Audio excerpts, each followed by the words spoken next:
Hi dear students, welcome to Avian online physics class. So ಇವತ್ತಿನ ವಿಡಿಯೋದಲ್ಲಿ model question paper 1 2024-25 ನ solve ಮಾಡುವ second PUC physics paper ಎಲ್ಲದಕ್ಕೂ ನಾವು ಸೊಲ್ಯೂಷನ್ ಹೇಳ್ಕೊಡ್ತೀನಿ. So let us start without wasting the time. Part A ನಲ್ಲಿ question number 1, pick the correct option among the given all the following questions ಅಂತ ಎಲ್ಲವನ್ನು pick ಮಾಡಬೇಕು. ಇಲ್ಲಿ first question, SI unit of electric charge.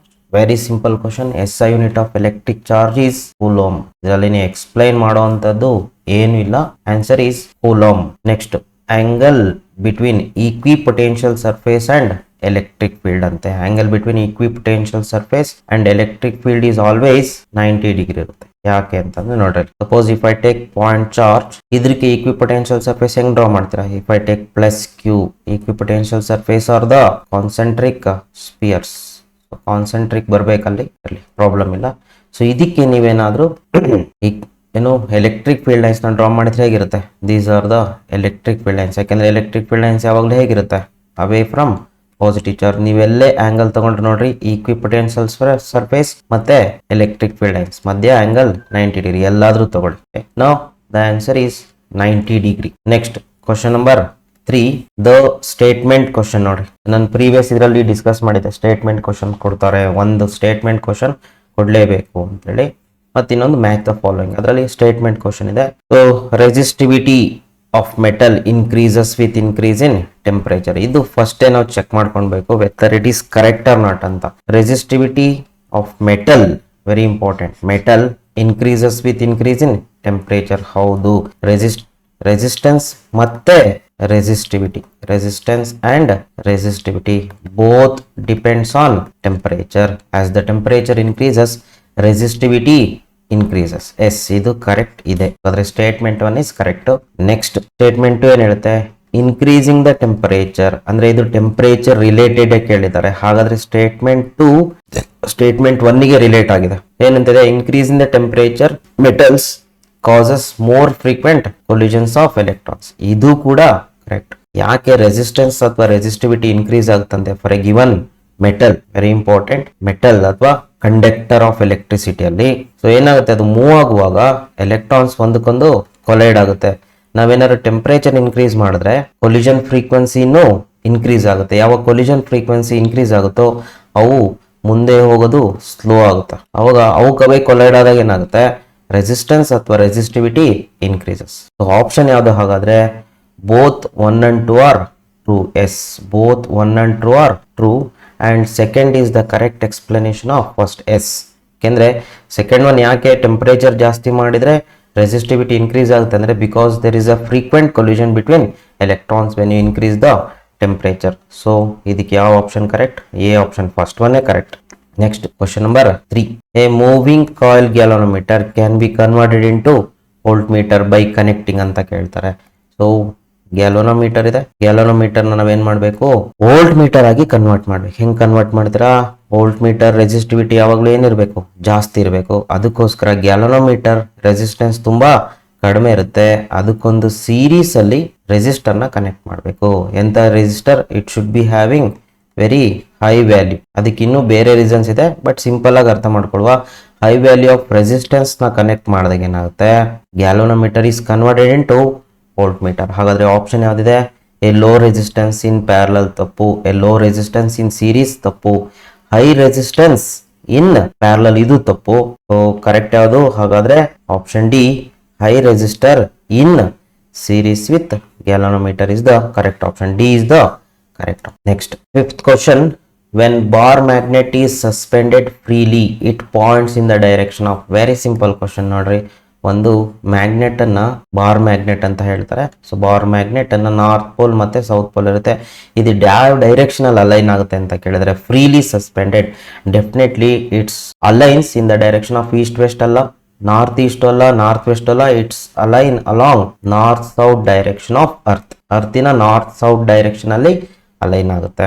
Next question number 6, the energy stored in an inductor where L is its inductance and I is current. ಹಾಗಾದ್ರೆ we have to write the formula for energy stored in an inductor. Definitely it is half Li square. So this is the answer of Li square. Next, page number 2. Question number 6 ಆಯ್ತು. Question number 7. Question number 7 ಏನ್ ಹೇಳುತ್ತೆ?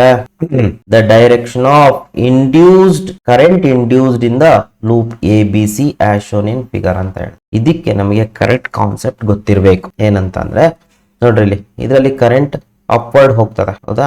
Current is moving in the upward direction. ಇದರಲ್ಲಿ current upward ಹೋಗ್ತಿದೆ ಅಂದ್ರೆ according to right hand thumb rule, ಅಂದ್ರೆ direction of current ಕಡೆ ಏನ್ ಮಾಡ್ಬೇಕು? ತಂಬು ಇರ್ಬೇಕು. ಅಂದ್ರೆ we have to hold a conductor in such a way that thumb is along the direction of current. ಹಾಗಾದ್ರೆ ಅದ್ರ ಸುತ್ತ ಮ್ಯಾಗ್ನೆಟಿಕ್ ಫೀಲ್ಡ್ ಈ ತರ ಇರುತ್ತೆ. ಈ ತರ ಇರುವಾಗ ಇಸ್ ದ ಮ್ಯಾಗ್ನೆಟಿಕ್. ಸೊ ಈಗ ಲೂಪ್ ಯಾವ ಕಡೆ ಇಟ್ಟಿದ್ದಾರೆ ನೋಡ್ರಿ. ಲೂಪ್ ಯಾವ ಕಡೆ ಇಟ್ಟಿದ್ದಾರೆ? ಈ ಕಡೆ ರೈಟ್ ಸೈಡ್ ಅಲ್ಲಿ ಇಟ್ಟಿದ್ದಾರೆ, ನಮ್ಮ ರೈಟ್ ಸೈಡ್, ಅಬ್ಸರ್ವರ್ ನ ರೈಟ್ ಸೈಡ್ ಅಲ್ಲಿ. ಇವಾಗ ಏನ್ ಮಾಡ್ಬೇಕಂದ್ರೆ ಇಲ್ಲಿ ಅಬ್ಸರ್ವರ್ ನ ರೈಟ್ ಸೈಡ್ ಅಲ್ಲಿ ಈ ಕರೆಂಟ್ ಇಂದ ಬರ್ತಿರೋ ಮ್ಯಾಗ್ನೆಟಿಕ್ ಫೀಲ್ಡ್ ಯಾವ ಕಡೆ ನೋಡ್ಕೊಳ್ಬೇಕು. ಯಾವ ಕಡೆ ಇದೆ? Into the board. ಹಾಗಾದ್ರೆ ಇಲ್ಲೆಲ್ಲ ಮ್ಯಾಗ್ನೆಟಿಕ್ ಫೀಲ್ಡ್ ಯಾವ ಕಡೆ ಇರುತ್ತೆ? ರೈಟ್ ಸೈಡ್ ಅಲ್ಲಿ ಇಂಟು ದ ಬೋರ್ಡ್ ಇರುತ್ತಾ? ಇದ್ರೊಳಗಡೆನು ಇಂಟು ದ ಬೋರ್ಡ್ ಇರುತ್ತೆ. There is a magnetic field inside. ಈ ಕಡೆ ಯಾವ ಕಡೆ ಇರುತ್ತೆ? Towards the observer. ಸೊ ನಾವೇನ್ ಮಾಡ್ಬೇಕು? ಈ ತರ ಮ್ಯಾಗ್ನೆಟಿಕ್ ಫೀಲ್ಡ್ ಇದ್ರೆ we have to draw tangent. Tangent ಹೇಳ್ಕೊಂಡ್ರೆ ಯಾವ ಕಡೆ ಬರುತ್ತೆ? ಈ ಕಡೆ ರೈಟ್ ಸೈಡ್ ಅಲ್ಲಿ. ಸಪೋಸ್ ಇದು ವೈರ್ ಅನ್ಕೊಳ್ಳಿ, ರೈಟ್ ಸೈಡ್ ಅಲ್ಲಿ ಇಂಟು ದ ಬೋರ್ಡ್ ಬರುತ್ತೆ, ಲೆಫ್ಟ್ ಸೈಡ್ ಅಲ್ಲಿ ಟುವರ್ಡ್ಸ್ ದ ಅಬ್ಸರ್ವರ್ ಬರುತ್ತೆ. ಸಪೋಸ್ ಯಾವ ಕಡೆ ಇಟ್ಟಿದಿರೋ ಲೂಪ್ ಅನ್ನ, ಯಾವ ಕಡೆ ಫ್ಲಕ್ಸ್ ಲಿಂಕ್ ಆಗುತ್ತೋ ಆ ಕಡೆ ಮಾತ್ರ ತಗೊಳ್ಳಿ. ಸೊ ಈ ಕಡೆ ರೈಟ್ ಸೈಡ್ ಅಲ್ಲಿ ಲೂಪ್ ಇದೆ. ಸೊ ರೈಟ್ ಸೈಡ್ ಅಲ್ಲಿ ನಮಗೆ ಮ್ಯಾಗ್ನೆಟಿಕ್ ಫೀಲ್ಡ್ ಯಾವ ಕಡೆ ಇದೆ? Into the board, and we represent like this and this is B. But ಇಲ್ಲಿ ಕರೆಂಟ್ ಇದ್ರ ಜೊತೆ ಲಿಂಕ್ ಆಗಿದೆ. ಫಸ್ಟ್ ಥಿಂಗ್ ಏನಾಗಿದೆ ಅಂತ, ಕರೆಂಟ್ ನೋಡಿ, ಕರೆಂಟ್ ನ ನಾವು ಕಾನ್ಸ್ಟೆಂಟ್ ಇಟ್ರೆ ಮ್ಯಾಗ್ನೆಟಿಕ್ ಫೀಲ್ಡ್ ಕೂಡ ಕಾನ್ಸ್ಟೆಂಟ್ ಲಿಂಕ್ ಆಗಿರುತ್ತೆ. ಅವಾಗ ಇದರಲ್ಲಿ ಯಾವುದೇ ರೀತಿ ಕರೆಂಟ್ ಇಂಡ್ಯೂಸ್ ಆಗಲ್ಲ. ಏನ್ ಮಾಡ್ಬೇಕು? We have to change the current DI. ಅವಾಗ ಏನಾಗುತ್ತೆ? Magnetic field linked with the coil changes. ಅದನ್ನ represented by DB. It should be DI. ಈಗ ಕರೆಂಟ್ ಇನ್ಕ್ರೀಸ್ ಆದ್ರೂ ಮಾಡ್ಬೋದು, ಡಿಕ್ರೀಸ್ ಆದ್ರೂ ಮಾಡ್ಬೋದು. DI ಅಂದ್ರೆ ಏನು? ಚೇಂಜ್ ಇನ್ ಕರೆಂಟ್ ಅಂತ. ಕರೆಂಟ್ ಅನ್ನ ಚೇಂಜ್ ಮಾಡಬೇಕು. ಕರೆಂಟ್ ಹೆಂಗ್ ಚೇಂಜ್ ಮಾಡ್ತಾರ? We can increase or decrease. In both the way we can do it. But ಇಲ್ಲಿ ಅದೇ ತರ ಆಪ್ಷನ್ ಕೊಟ್ಟಿರ್ ನೋಡ್ರಿ. Current is increasing, current is decreasing, current in increasing, current is constant. Definitely ಈ option ಆಗಕ್ಕೆ ಸಾಧ್ಯ ಇಲ್ಲ. ಯಾಕೆಂದ್ರೆ ಕರೆಂಟ್ ಕಾನ್ಸ್ಟೆಂಟ್ ಇದ್ರೆ ಮ್ಯಾಗ್ನೆಟಿಕ್ ಫೀಲ್ಡ್ ಕೂಡ ಕಾನ್ಸ್ಟೆಂಟ್ ಇರುತ್ತೆ. ಹಾಗಾದ್ರೆ magnetic field linked with coil ಕೂಡ ಕಾನ್ಸ್ಟೆಂಟ್ ಇರುತ್ತೆ. ಡೆಫಿನೆಟ್ಲಿ ಈ ಆಪ್ಷನ್ ಆಗಕ್ಕೆ ಸಾಧ್ಯನೇ ಇಲ್ಲ. ನೆಕ್ಸ್ಟ್, ಹಾಗಾದ್ರೆ ಕರೆಂಟ್ ಇನ್ಕ್ರೀಸ್ ಆಗ್ತಿದೆ ಅಥವಾ ಡಿಕ್ರೀಸ್ ಆಗ್ತಿದೆ? Suppose first case let us take where current is increasing, I is increasing ಅಂತ ತಗೋಣ. ಸೊ ಅವಾಗ ಮ್ಯಾಗ್ನೆಟಿಕ್ ಫೀಲ್ಡ್ ಕೂಡ ಇನ್ಕ್ರೀಸ್ ಆಗುತ್ತೆ, DB ಇನ್ಕ್ರೀಸ್ ಆಗುತ್ತೆ. Magnetic field produced by this one is increases. ಯಾವುದು? ಈ ಮ್ಯಾಗ್ನೆಟಿಕ್ ಫೀಲ್ಡ್ ಇನ್ಕ್ರೀಸ್ ಆಗ್ತದೆ. ಈ ಇನ್ಕ್ರೀಸ್ ಆಗಿದ್ ಮ್ಯಾಗ್ನೆಟಿಕ್ ಫೀಲ್ಡ್ ಇಂದ ಏನಾಗುತ್ತೆ? ಇದರಲ್ಲಿ ಕರೆಂಟ್ ಇಂಡ್ಯೂಸ್ ಆಗುತ್ತೆ. ಯಾವ ಡೈರೆಕ್ಷನ್ ಅಲ್ಲಿ ಇಂಡ್ಯೂಸ್ ಆಗುತ್ತೆ ಅನ್ನೋದನ್ನ ಫಸ್ಟ್ ತಿಳ್ಕೊಂಡು ಆಮೇಲೆ ಆಪ್ಷನ್ ಹೋಗುವ. ಸೊ ಸಪೋಸ್ ಇದು ಕರೆಂಟ್ ಇನ್ಕ್ರೀಸಿಂಗ್, ಹಾಗಾದ್ರೆ magnetic field change in magnetic field also DB is increasing. ಇದು ಇನ್ಕ್ರೀಸ್ ಆಯ್ತಂದ್ರೆ flux linked with the coil also increases. ಆ ಫ್ಲಕ್ಸ್ ಇನ್ಕ್ರೀಸ್ ಆದಾಗ ಅಕಾರ್ಡಿಂಗ್ ಟು ಲೆನ್ಸ್ ಲಾ ಏನ್ ಹೇಳುತ್ತೆ? Induced current always ಆಪೋಸ್ the flux. ಹಾಗಾದ್ರೆ ಇಲ್ಲಿ ಬರೋ ಮ್ಯಾಗ್ನೆಟಿಕ್ ಫೀಲ್ಡ್ ಅನ್ನ ಇದೇನ್ ಮಾಡ್ಬೇಕು? ಡಿಕ್ರೀಸ್ ಮಾಡಕ್ ಟ್ರೈ ಮಾಡ್ಬೇಕು. ಅಥವಾ ಇನ್ನೊಂದು ರೀತಿ ಹೇಳ್ಬೇಕಂದ್ರೆ ಅದಕ್ಕೆ ಆಪೋಸಿಟ್ ಡೈರೆಕ್ಷನ್ ಅಲ್ಲಿ ಇದ್ರಲ್ಲಿ ಮ್ಯಾಗ್ನೆಟಿಕ್ ಫೀಲ್ಡ್ ಬರುತ್ತೆ. ಮ್ಯಾಗ್ನೆಟಿಕ್ ಫೀಲ್ಡ್ ಆಪೋಸಿಟ್ ಬರ್ಬೇಕಂದ್ರೆ ನೋಡ್ರಿ, ಈ ಮ್ಯಾಗ್ನೆಟಿಕ್ ಫೀಲ್ಡ್ ಯಾವ ಕಡೆ ಇದೆ? DB originally away from the observer into the board ಇದೆಯಾ? ಸೊ ಇಂಡ್ಯೂಸ್ ಆಗಿದ್ ಮ್ಯಾಗ್ನೆಟಿಕ್ ಫೀಲ್ಡ್ ಯಾವ ಕಡೆ ಇರಬೇಕು? ಡಾಟ್ ಇರಬೇಕು. ಡಾಟ್ ಇರ್ಬೇಕಂದ್ರೆ ಅದಕ್ಕೆ ಆಪೋಸಿಟ್ ಡೈರೆಕ್ಷನ್ ಇರ್ಬೇಕಂದ್ರೆ ಟುವರ್ಡ್ಸ್ ದ ಅಬ್ಸರ್ವರ್ ಇರಬೇಕು. ಟುವರ್ಡ್ಸ್ ದ ಅಬ್ಸರ್ವರ್ ಇದೆ ಅಂತ ಅಂದ್ರೆ ಇದರಲ್ಲಿ ಟುವರ್ಡ್ಸ್ ದ ಅಬ್ಸರ್ವರ್ ಇದೆ ಅಂದ್ರೆ ಈ ತಂಬನ್ನ ನನ್ನ ಕಡೆ ಇಟ್ಕೊಳ್ಬೇಕು. ತಂಬನ್ನ ನನ್ನ ಕಡೆ ಇಟ್ಕೊಂಡ್ರೆ ಯಾವುದು? ಇಂಡ್ಯೂಸ್ಡ್ ಫ್ಲಕ್ಸ್ ಇದು. ಸೊ ಇಂಡ್ಯೂಸ್ಡ್ ಮ್ಯಾಗ್ನೆಟಿಕ್ ಫ್ಲಕ್ಸ್ ನನ್ನ ಕಡೆ ಇದ್ರೆ ಏನಾಗುತ್ತೆ? ಕರೆಂಟ್ ಯಾವ ಕಡೆ ಬರುತ್ತೆ? ಈ ಕಡೆ ಬರುತ್ತೆ. ಇದು ಯಾವ ಕಡೆ? ನನ್ನ ಕಡೆ ಇಟ್ಕೊಂಡಾಗ ಇದು ಆಂಟಿ ಕ್ಲಾಕ್ ವೈಸ್ ಬರುತ್ತೆ. ಆಂಟಿ ಕ್ಲಾಕ್ ವೈಸ್ ಅಂದ್ರೆ ಇಲ್ಲಿ ಬರಿಲ್ಲ, ಲೈಕ್ ದಿಸ್. ಸೊ ಹಾಗಾದ್ರೆ ಕರೆಂಟ್ ಯಾವ ಕಡೆ ಇದೆ? A to C to B. ಯಾವಾಗ? when change in current increasing magnetic flux ಅಥವಾ magnetic field increases. ಆ ಮ್ಯಾಗ್ನೆಟಿಕ್ ಫೀಲ್ಡ್ ಇನ್ಕ್ರೀಸ್ ಆಗಿದೆ, ಏನಾಗುತ್ತೆ? ಇದರಲ್ಲಿ EMF ಇಂಡ್ಯೂಸ್ ಆಗುತ್ತೆ, ಅಥವಾ ಕರೆಂಟ್ ಇಂಡ್ಯೂಸ್ ಆಗುತ್ತೆ. ಆ ಕರೆಂಟ್ ಇಂಡ್ಯೂಸ್ ಯಾವಾಗಲೂ ಯಾವಾಗ ಮಾಡಬೇಕು? ಮೈನ್ ಮ್ಯಾಗ್ನೆಟಿಕ್ ಫೀಲ್ಡ್ ಅನ್ನ ಡಿಕ್ರೀಸ್ ಮಾಡಕ್ ಟ್ರೈ ಮಾಡ್ಬೇಕು. ಅಂದ್ರೆ ಮೈನ್ ಮ್ಯಾಗ್ನೆಟಿಕ್ ಫೀಲ್ಡ್ ಯಾವ ಕಡೆ ಇದೆ? ಟುವರ್ಡ್ಸ್ ದ ಅಬ್ಸರ್ವರ್ ಇದೆ. ಹಾಗಾದ್ರೆ ಇಂಡ್ಯೂಸ್ಡ್ ಮ್ಯಾಗ್ನೆಟಿಕ್ ಫೀಲ್ಡ್ ಯಾವ ಕಡೆ ಇರಬೇಕು? ಟುವರ್ಡ್ಸ್ ದ ಅಬ್ಸರ್ವರ್ ಇರಬೇಕು. ಸಾರಿ, ಇದು ಅವೇ ಫ್ರಮ್ ದ ಅಬ್ಸರ್ವರ್ ಇರುತ್ತೆ, towards the observer. Towards the observer ಇದೆ, ತಮ್ಮ ನಿಮ್ ಕಡೆ ಇಟ್ಕೊಳ್ಳಿ. ಡೈರೆಕ್ಷನ್ ಆಫ್ ಕರೆಂಟ್ ಆಟೋಮೆಟಿಕ್ ಆಗಿ ಆಂಟಿ ಕ್ಲಾಕ್ ವೈಸ್ ಬರುತ್ತೆ. ಆಂಟಿ ಕ್ಲಾಕ್ ವೈಸ್ ಅಂತ ಏನಾದ್ರೂ ಹೇಳಿ, ಅಥವಾ ಆಪ್ಷನ್ ಅಲ್ಲಿ ಏನ್ ಕೊಟ್ಟಿದ್ರೆ ನೋಡುವ. ಆಪ್ಷನ್ ಅಲ್ಲಿ ಏನ್ ಕೊಟ್ಟಿದ್ರೆ? Along ABC I is increasing, along ABC I is decreasing, along A C B along A C B ಹೌದಾ ನೋಡ್ರಿ, A to C to B ಇದೆ, nothing but anticlockwise ಇದೆ when I is increasing. So this is the S. ಇವಾಗ suppose current ಅದೇ direction ಅಲ್ಲಿ ಇರಲಿ, current upward ಇರಲಿ, so definitely this produces a magnetic field. This side ಯಾವ್ದಿರುತ್ತೆ, magnetic field produced by current will be B, or else you can take magnetic flux also, no problem. So magnetic field ಇಲ್ಲಿ as long as I constant, B is constant. ಈಗ ಏನ್ ಮಾಡಿ, current ನ change ಮಾಡಿ, D I current ನೇ change ಅಂತಂದ್ರೆ increase ಆದ್ರೂ ಮಾಡ್ಬೋದು, ಡಿಕ್ರೀಸ್ ಆದ್ರೂ ಮಾಡ್ಬೋದು. ಸಪೋಸ್ ಕರೆಂಟ್ ಏನ್ ಮಾಡ್ತೀನಿ, ಈ ಕೇಸಲ್ಲಿ ಡಿಕ್ರೀಸ್ ಮಾಡ್ತೀನಿ. ಸಪೋಸ್ ಕರೆಂಟ್ ಡಿಕ್ರೀಸ್ ಮಾಡಿದ್ರೆ ಮ್ಯಾಗ್ನೆಟಿಕ್ ಫೀಲ್ಡ್ ಕೂಡ ಚೇಂಜ್ ಆಗುತ್ತೆ, ಪ್ಲಸ್ ಡಿಕ್ರೀಸ್, ಡೈರೆಕ್ಷನ್ ಚೇಂಜ್ ಆಗಲ್ಲ. ಈ ಮ್ಯಾಗ್ನೆಟಿಕ್ ಫೀಲ್ಡ್ ಬೋರ್ಡ್ ಒಳಗಡೆನೆ ಇರುತ್ತೆ. ಆದ್ರೆ ಯಾವಾಗ ನೀವು ಈ ಮ್ಯಾಗ್ನೆಟಿಕ್ ಫೀಲ್ಡ್ ನ ಡಿಕ್ರೀಸ್ ಮಾಡ್ತಿರೋ, ಕರೆಂಟ್ ಇಂಡ್ಯೂಸ್ ಆಗುತ್ತೆ. ಕರೆಂಟ್ ಇಂಡ್ಯೂಸ್ ಆಗಿದ್ ಮ್ಯಾಗ್ನೆಟಿಕ್ ಫೀಲ್ಡ್ ಇದನ್ನ ಸಪೋರ್ಟ್ ಮಾಡುತ್ತೆ, ಅಂದ್ರೆ ಇದನ್ನ ಡಿಕ್ರೀಸ್ ಆಗಕ್ ಬಿಡಲ್ಲ. ಡಿಕ್ರೀಸ್ ಆಗಕ್ ಬಿಡಲ್ಲ ಅಂದ್ರೆ ಇಂಡ್ಯೂಸ್ಡ್ ಮ್ಯಾಗ್ನೆಟಿಕ್ ಫೀಲ್ಡ್ ಕೂಡ ಈ ಕಡೆ ಇರುತ್ತೆ, ಬೋರ್ಡ್ ಒಳಗಡೆನೆ ಇರುತ್ತೆ. ಬೋರ್ಡ್ ಒಳಗಡೆ ಇದ್ರೆ ರೈಟ್ ಹ್ಯಾಂಡ್ ಥಂಬ್ ರೂಲ್ ಪ್ರಕಾರ it is into the board, current will be in the clockwise direction. ಹಾಗಾದ್ರೆ ಇಲ್ಲೊಂದು ಲೂಪ್ ಇಟ್ರೆ, ಲೂಪ್ ಇರುತ್ತೆ actually, first clockwise direction ಬರುತ್ತೆ. ಕ್ಲಾಕ್ ವೈಸ್ ಡೈರೆಕ್ಷನ್ ಯಾವ ಕಡೆ ನೋಡ್ರಿ, ಇದು ಕರೆಂಟ್ ನ ಸಪೋರ್ಟ್ ಮಾಡ್ತಾ ಇದೆ, ಇದು ಕರೆಂಟ್ ಅಪ್ವರ್ಡ್ ಹೋಗ್ತಿದ್ರೆ ಇದು ಅಪ್ವರ್ಡ್ ಇರುತ್ತೆ. ಹಾಗಾದ್ರೆ ಇಲ್ಲಿ ಎ ಬಿ ಸಿ ತಗೊಂಡ್ರೆ, ಎ ಇಲ್ಲಿ ಪಾಯಿಂಟ್ ಇದೆ, ಬಿ ಬಿ ಪಾಯಿಂಟ್ ಇಲ್ಲಿ, C point. So current is along A B C, current is along A B see when current is decreasing ಅಂತ ಇದೆ. ಸೊ ಈ ಆಪ್ಷನ್ ಇದೆ ಏನಾದ್ರೂ ಚೆಕ್ ಮಾಡುವ. ಕರೆಂಟ್ ಡಿಕ್ರೀಸಿಂಗ್ ಆಪ್ಷನ್ ಇಲ್ಲಿ ಒಂದೇ ಒಂದಿದೆ, I is decreasing. Current decrease ಆದಾಗ magnetic field along A B C, ಅರೆ ಇದು ಕೂಡ ಏನು ಕರೆಕ್ಟ್ ಆಪ್ಷನ್ ಬಂತು. ಹಾಗಾದ್ರೆ ಸೆವೆಂತ್ ಕ್ವಶನ್ಗೆ ನೋಡ್ರಿ, B option correct, C option correct, both are correct. Next question number 8. Question number ideal step up transformer ಅಂತೆ. ಕ್ವಶನ್ ನಂಬರ್ 8 ಅಲ್ಲಿ ಐಡಿಯಲ್ ಸ್ಟೆಪ್ ಅಪ್ ಟ್ರಾನ್ಸ್ಫಾರ್ಮರ್ ಅಲ್ಲಿ ಡಿಕ್ರೀಸಸ್ ಅಂತ ಕೊಟ್ಟಿದ್ದಾರೆ ನೋಡ್ರಿ. ಐಡಿಯಲ್ ಅಂತ ಕೊಟ್ಟಾಗ, ಐಡಿಯಲ್ ಅಂತ ಕೊಟ್ರೆ, ಐಡಿಯಲ್ ಟ್ರಾನ್ಸ್ಫಾರ್ಮರ್ ಅಲ್ಲಿ ಏನ್ ಸೇಮ್ ಇರುತ್ತೆ ಫಸ್ಟ್ ತಿಳ್ಕೊಂಡ್ಬಿಡಿ. ಐಡಿಯಲ್ ಟ್ರಾನ್ಸ್ಫಾರ್ಮರ್ ಅಲ್ಲಿ input power should be equal to output power ಇರುತ್ತೆ. ಹಾಗಾದ್ರೆ power will be same. Voltage ಇಲ್ಲೇನಂತ ತಗೊಳ್ತೀವಿ, ವೋಲ್ಟೇಜ್ ಗಳನ್ನ ಇನ್ಪುಟ್ ವೋಲ್ಟೇಜ್ ನ ಪ್ರೈಮರಿ ಅಂತ ತಗೊಳ್ತೀವಿ, ಔಟ್ಪುಟ್ ವೋಲ್ಟೇಜ್ ನ ಸೆಕೆಂಡರಿ ಅಂತ ತಗೊಳ್ತೀವಿ. ಹೌದಾ, ಇದು ಇನ್ಪುಟ್, ಇದು ಔಟ್ಪುಟ್. ಏನಾಗುತ್ತೆ, ಸ್ಟೆಪ್ ಅಪ್ ಆಗಿರೋದ್ರಿಂದ ವೋಲ್ಟೇಜ್ ಏನಾಗಬೇಕು, ಜಾಸ್ತಿ ಆಗ್ಬೇಕು. ಹಾಗಾದ್ರೆ V S should be greater than V P. What about current, current ಕೂಡ ಚೇಂಜ್ ಆಗುತ್ತೆ. ಕರೆಂಟ್ ಏನ್ ಚೇಂಜ್ ಆಗುತ್ತೆ ಅಂತಂದ್ರೆ I P is primary current, I S is secondary current. ಯಾವಾಗ ವೋಲ್ಟೇಜ್ ಜಾಸ್ತಿ ಆಗುತ್ತೋ ಕರೆಂಟ್ ಏನಾಗಬೇಕು, ಕಡಿಮೆ ಆಗಬೇಕು. So I S is less than I P ಅಥವಾ I P is greater than I S. ಇಲ್ಲಿ ಏನ್ ಕೇಳಿದಾರೆ, ಡಿಕ್ರೀಸಸ್ ಅಂತ ಕೇಳಿದಾರೆ. So definitely step up transformer ಅಲ್ಲಿ ವೋಲ್ಟೇಜ್ ಜಾಸ್ತಿ ಆಗುತ್ತೆ, ಪವರ್ ಸೇಮ್ ಇರುತ್ತೆ. ಹಾಗಾದ್ರೆ ವೋಲ್ಟೇಜ್ ಜಾಸ್ತಿ ಆದ್ರೆ ಕರೆಂಟ್ ಏನಾಗಬೇಕು, ಕಡಿಮೆ ಆಗ್ಲೇಬೇಕು. ನಿಮಗೆ ಗೊತ್ತಾಯ್ತಾ, 3 ಕ್ವಾಂಟಿಟಿ ಇರುತ್ತೆ ಯಾವಾಗಲೂ ಟ್ರಾನ್ಸ್ಫಾರ್ಮರ್ ಬಂದಾಗ, power, voltage, current.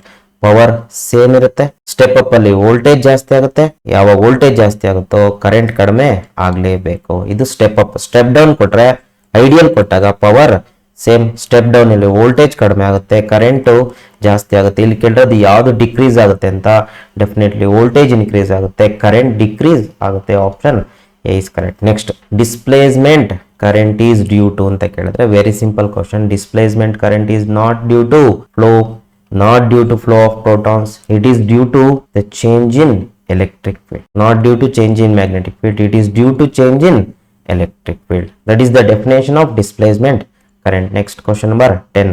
An object of finite height is placed in front of concave mirror with its focus, it forms ಅಂತ ಕೇಳಿದ್ರೆ ಏನಿದೆ ಅಲ್ಲಿ, ಆಬ್ಜೆಕ್ಟ್ ಇದೆ, ಫೈನೈಟ್ ಹೈಟ್ ಇದೆ, placed in front of mirror ಅಂತ. ಎಂತ ಮಿರರ್, ಕಾನ್ಕೇವ್ ಮಿರರ್. ಎಲ್ಲಿ, with its focus, within it's focus, within it's focus, focus ಒಳಗಡೆ ಇಟ್ಟಿದ್ದಾರೆ. ಇದೇನಿದು ಕಾನ್ಕೇವ್ ಮಿರರ್, ಇದೇನಿದು ಫೋಕಸ್. ಫೋಕಸ್ ನ ಡಬಲ್ ಯಾವಾಗ್ಲೂ ಸೆಂಟರ್ ಇರುತ್ತೆ. ಸೊ ಫೋಕಸ್ ಒಳಗಡೆ ಇಟ್ರೆ ಡೆಫಿನೆಟ್ಲಿ ಯಾವ ತರ ಇಮೇಜ್ ಬರುತ್ತೆ ನಮ್ಗೆ, ವರ್ಚುವಲ್ ಬರ್ಬೇಕು. ವರ್ಚುವಲ್ ಯಾವಾಗ್ಲೂ ಏನಿರುತ್ತೆ, ಎರೆಕ್ಟ್ ಇರುತ್ತೆ. ಮತ್ತೆ ವರ್ಚುವಲ್ ಯಾವಾಗ್ಲೂ ಬಿಹೈಂಡ್ ದ ಮಿರರ್ ಫಾರ್ಮ್ ಆಗುತ್ತೆ, ಮತ್ತೆ ಎನ್ಲಾರ್ಜ್ ಇರಬೇಕು. ಆಪ್ಷನ್ ಯಾವುದು, ರಿಯಲ್ ಅಲ್ಲ. ರಿಯಲ್ ಅಂತ ಕೊಟ್ಟಿದ್ರಲ್ಲ, ರಿಯಲ್ ಅಂತ ಕೊಟ್ಟಿದ್ರೆ ಅಲ್ಲ. ಯಾವಾಗಲೂ ನೀವು ಮಿರರ್ ತಗೊಳ್ಳಿ, ಆಮೇಲೆ ಲೆನ್ಸ್ ತಗೊಳ್ಳಿ, ಯಾವುದೇ ಟೈಪ್ ಆಫ್ ಮಿರರ್ ಯಾವುದೇ ಟೈಪ್ ಆಫ್ ಲೆನ್ಸ್ ತಗೊಂಡ್ರು ಫೋಕಸ್ ಮತ್ತೆ ಪೋಲ್ ಮಧ್ಯೆ ಇದ್ರೆ ನಮ್ಗೆ ಯಾವಾಗಲೂ ವರ್ಚುವಲ್ ಬರೋದು ರಿಯಲ್ ಆಬ್ಜೆಕ್ಟ್ ಇದ್ರೆ. ಇದ್ರಲ್ಲಿ ಏನಾಗುತ್ತೆ virtual enlarge virtual diminished. So ಹಾಗಾದ್ರೆ ಆಪ್ಷನ್ ಯಾವುದು virtual and enlarged image is the correct. Virtual and enlarge. Okay, next question number 11 ಮೇಲ್ ತಗೊಂಡ್ಬೇಡ. A beam of unpolarized light of intensity I naught is passed through a pair of polaroids ಅಂತ ಎರಡು polaroids ಇದೆ with their pass axis inclined at an angle of theta. The intensity of emergent light is ಅಂತ ಕೇಳಿದ. Okay, ಇಲ್ಲಿ ನೋಡಿ diagram ಬರೀತೀನಿ. ಎರಡು polaroids ಇದೆ ಅಂದ್ಕೊಳ್ಳೋಣ. P1 this is P2. ಈಗ ಅನ್ಪೋಲರೈಸ್ಡ್ ಲೈಟ್ ನ ಇಂಟೆನ್ಸಿಟಿ ಎಷ್ಟಿದೆ? I naught ಇದೆ. ಇದೇನಾಗುತ್ತೆ ಫಸ್ಟ್ ಪೋಲರೈಸರ್ ಮೂಲಕ ಹೋಗುತ್ತೆ. ಯಾವಾಗ ಫಸ್ಟ್ ಪೋಲರೈಸರ್ ಮೂಲಕ ಹೋಗುತ್ತೋ ಅದರ ಇಂಟೆನ್ಸಿಟಿ ಡ್ರಾಪ್ಸ್ ಟು ಎಕ್ಸಾಕ್ಟ್ಲಿ 50%, ಅಂದ್ರೆ I0/2. ಈ I0/2 ಸೆಕೆಂಡ್ ಪೋಲರೈಸರ್ ಮೂಲಕ ಆಚೆ ಬರೋದು ಲೆಟ್ ಇಟ್ ಬಿ ಐ. ಇದು ಯಾವ್ದ್ರ ಮೇಲೆ ಡಿಪೆಂಡ್ ಆಗಿರುತ್ತೆ ಅಂದ್ರೆ ಇವೆರಡರ ಮಧ್ಯೆ ಇರೋ ಪಾಸ್ ಆಕ್ಸಿಸ್ ಮೇಲೆ ಡಿಪೆಂಡ್ ಆಗಿರುತ್ತೆ ಆಂಗಲ್. ಸೊ ಹಾಗಾದ್ರೆ ಅಕಾರ್ಡಿಂಗ್ ಟು ಮ್ಯಾಲ್ಯೂಸ್ ಲಾ ಏನ್ ಹೇಳುತ್ತೆ? ಮ್ಯಾಲ್ಯೂಸ್ ಲಾ I is equal to intensity of this light, not this light. Intensity ಈ P2 ಮೇಲೆ ಬೀಳ್ತಿರೋ intensity I0/2 into cos square theta. This is the I is equal to I0/2 cos square theta. ಇಲ್ಲಿ ಎಷ್ಟಿರುತ್ತೋ ಆ intensity ಆಚೆ ಬಂದಾಗ ಎಷ್ಟಾಗುತ್ತೆ ಅಂತೇಳಿ ನೋಡ್ಕೊಳ್ಬೇಕು. ಇಲ್ಲಿ ಬರ್ತಾರೆ intensity I0/2. Mistakenly you should not write I0 cos square theta. It should be I0/2 cos square theta. ಯಾಕೆಂದ್ರೆ ಅವ್ರು ಕೊಟ್ಟಿರೋದು ಅನ್ಪೋಲರೈಸ್ಡ್ ಲೈಟ್ ನ intensity. In terms of unpolarized light intensity, we have to write the intensity of emergent light. ಹಾಗಾದ್ರೆ option ಯಾವುದು? I0/2 cos square theta is the correct. Next, emission of electron from a metal is by heating. Very simple question, very direct question. Heat ಮಾಡಿದಾಗ ಅಂತ process ಏನಂತ ಕರೀತಾರೆ? Therm ionic emission. Therm ಅಂದ್ರೆ ಏನು? Heat process ಇಂದ electron emit ಆಗೋದನ್ನ ಥರ್ಮ್ ionic emission ಅಂತ ಕರೀತಾರೆ. Question number 13. When alpha particles pass through a thin cold foil, most of them go undeviated because options are most of the region in an atom is empty space. Yes, this is correct. ಯಾಕೆಂದ್ರೆ atom ಅಲ್ಲಿ central nucleus ಇಂದ ಸುತ್ತ electrons revolve ಆಗ್ತಿರುತ್ತಲ್ಲ, ಅಲ್ಲಿ most of the space ಎಂಟಿ ಇರುತ್ತೆ. ಹಾಗಾಗಿ ಏನಾಗುತ್ತೆ 99.9% ಏನಾಗುತ್ತೆ straight ಆಗುತ್ತೆ without scattering. The reason is this one. Next question number 10. Nuclei with same atomic number are called atomic number. Atomic number is Z ತಾನೆ. So any element can be represented like this where Z is atomic number. Atomic number same ಇದ್ರೆ ಅಂತವನ್ನ ಏನಂತ ಕರೀತಾರೆ ಅಂದ್ರೆ isotopes ಅಂತ ಕರೀತಾರೆ. Isotopes is the correct. Next, column 1 is a list of materials and column 2 is a list of energy band gap. So we have to match them. So conductors ಗೆ energy gap 0 ಇರುತ್ತೆ. ಯಾಕೆಂದ್ರೆ valence band ಮತ್ತೆ conduction band ಎರಡು overlap ಆಗಿರುತ್ತೆ. Energy gap 0. Insulator ಗೆ energy gap ಜಾಸ್ತಿ ಇರುತ್ತೆ, comparatively ಜಾಸ್ತಿ ಇರುತ್ತೆ. ಹಾಗಾದ್ರೆ ಇಲ್ಲಿ ನೋಡ್ರಿ energy gap less than 3 electron volt, energy gap is greater than 3 electron volt ಅಂತ ಇದೆ.